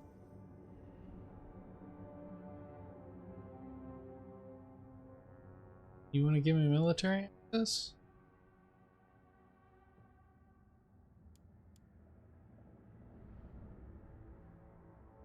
Sure, I'll take military access. I'll walk right up to your door before I stab you on the back.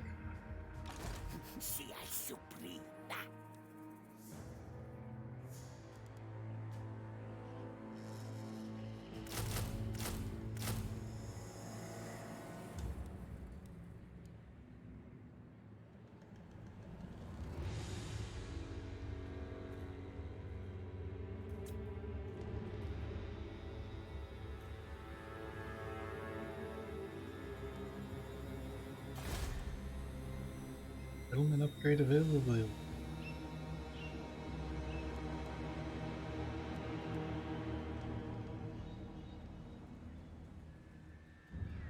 Two. Am I gonna be able to do?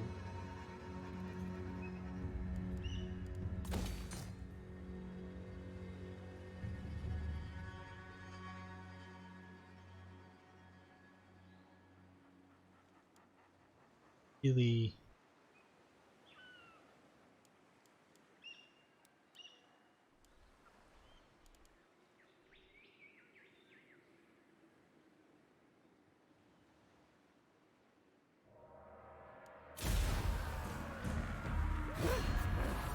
Reptile flesh is chewy. Make great snack. Lizardmen have apparently decided they do not like me. Don't blame them, to be honest.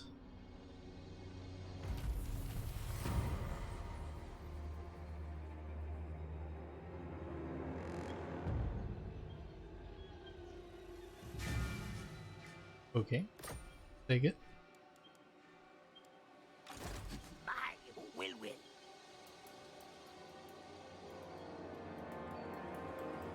Much as I hate to do this. Spread fast, scum. Greatest Slick's favor. Gotta get these guys over here. Need to get rid of the settlement. Recruiting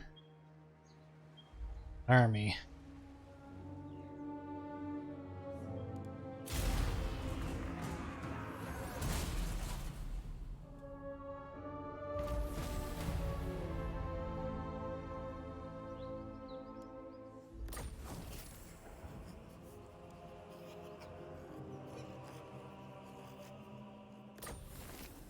Citadel of Dusk has been destroyed. Now if I can just wipe out the Citadel of Dawn... Sorry, the Fortress of Dawn.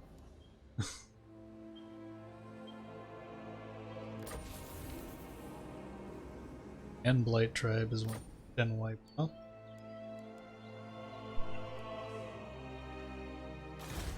Don't disappoint me. Keep Gracia scum away.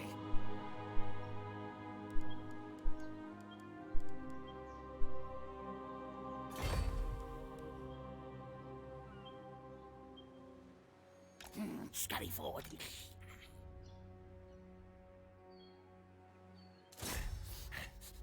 I challenge. Kill. Casualties medium. Good thing with that is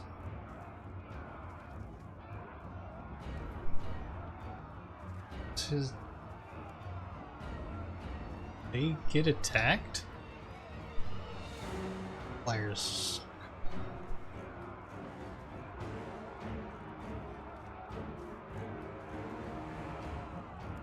Skaven battering ram and 2 siege towers.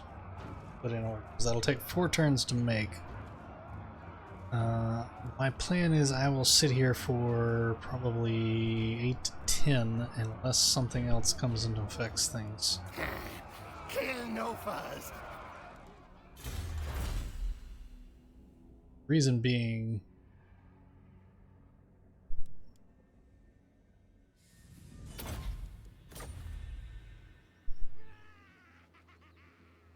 well, we'll see.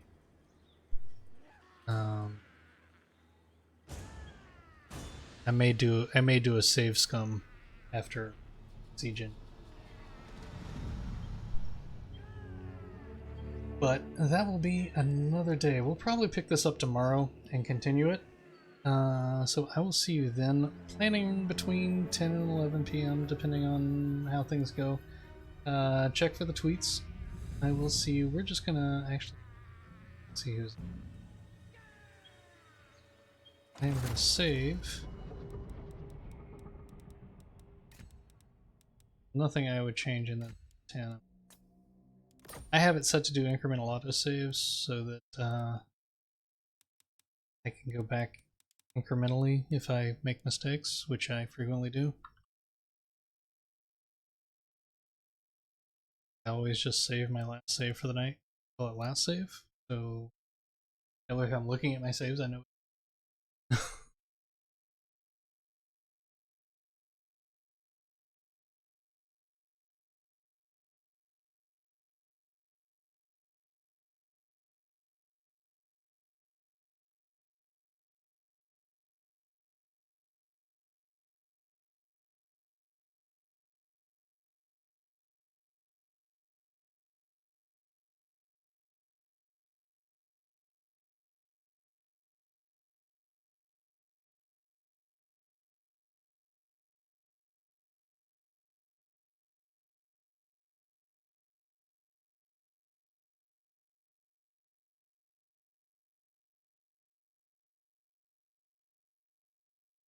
Just gonna host Barbara. Thank you all for hanging. Appreciate it. We will see you tomorrow night. Take care, stay positive, and keep smiling, and we will see you next time on the Smile.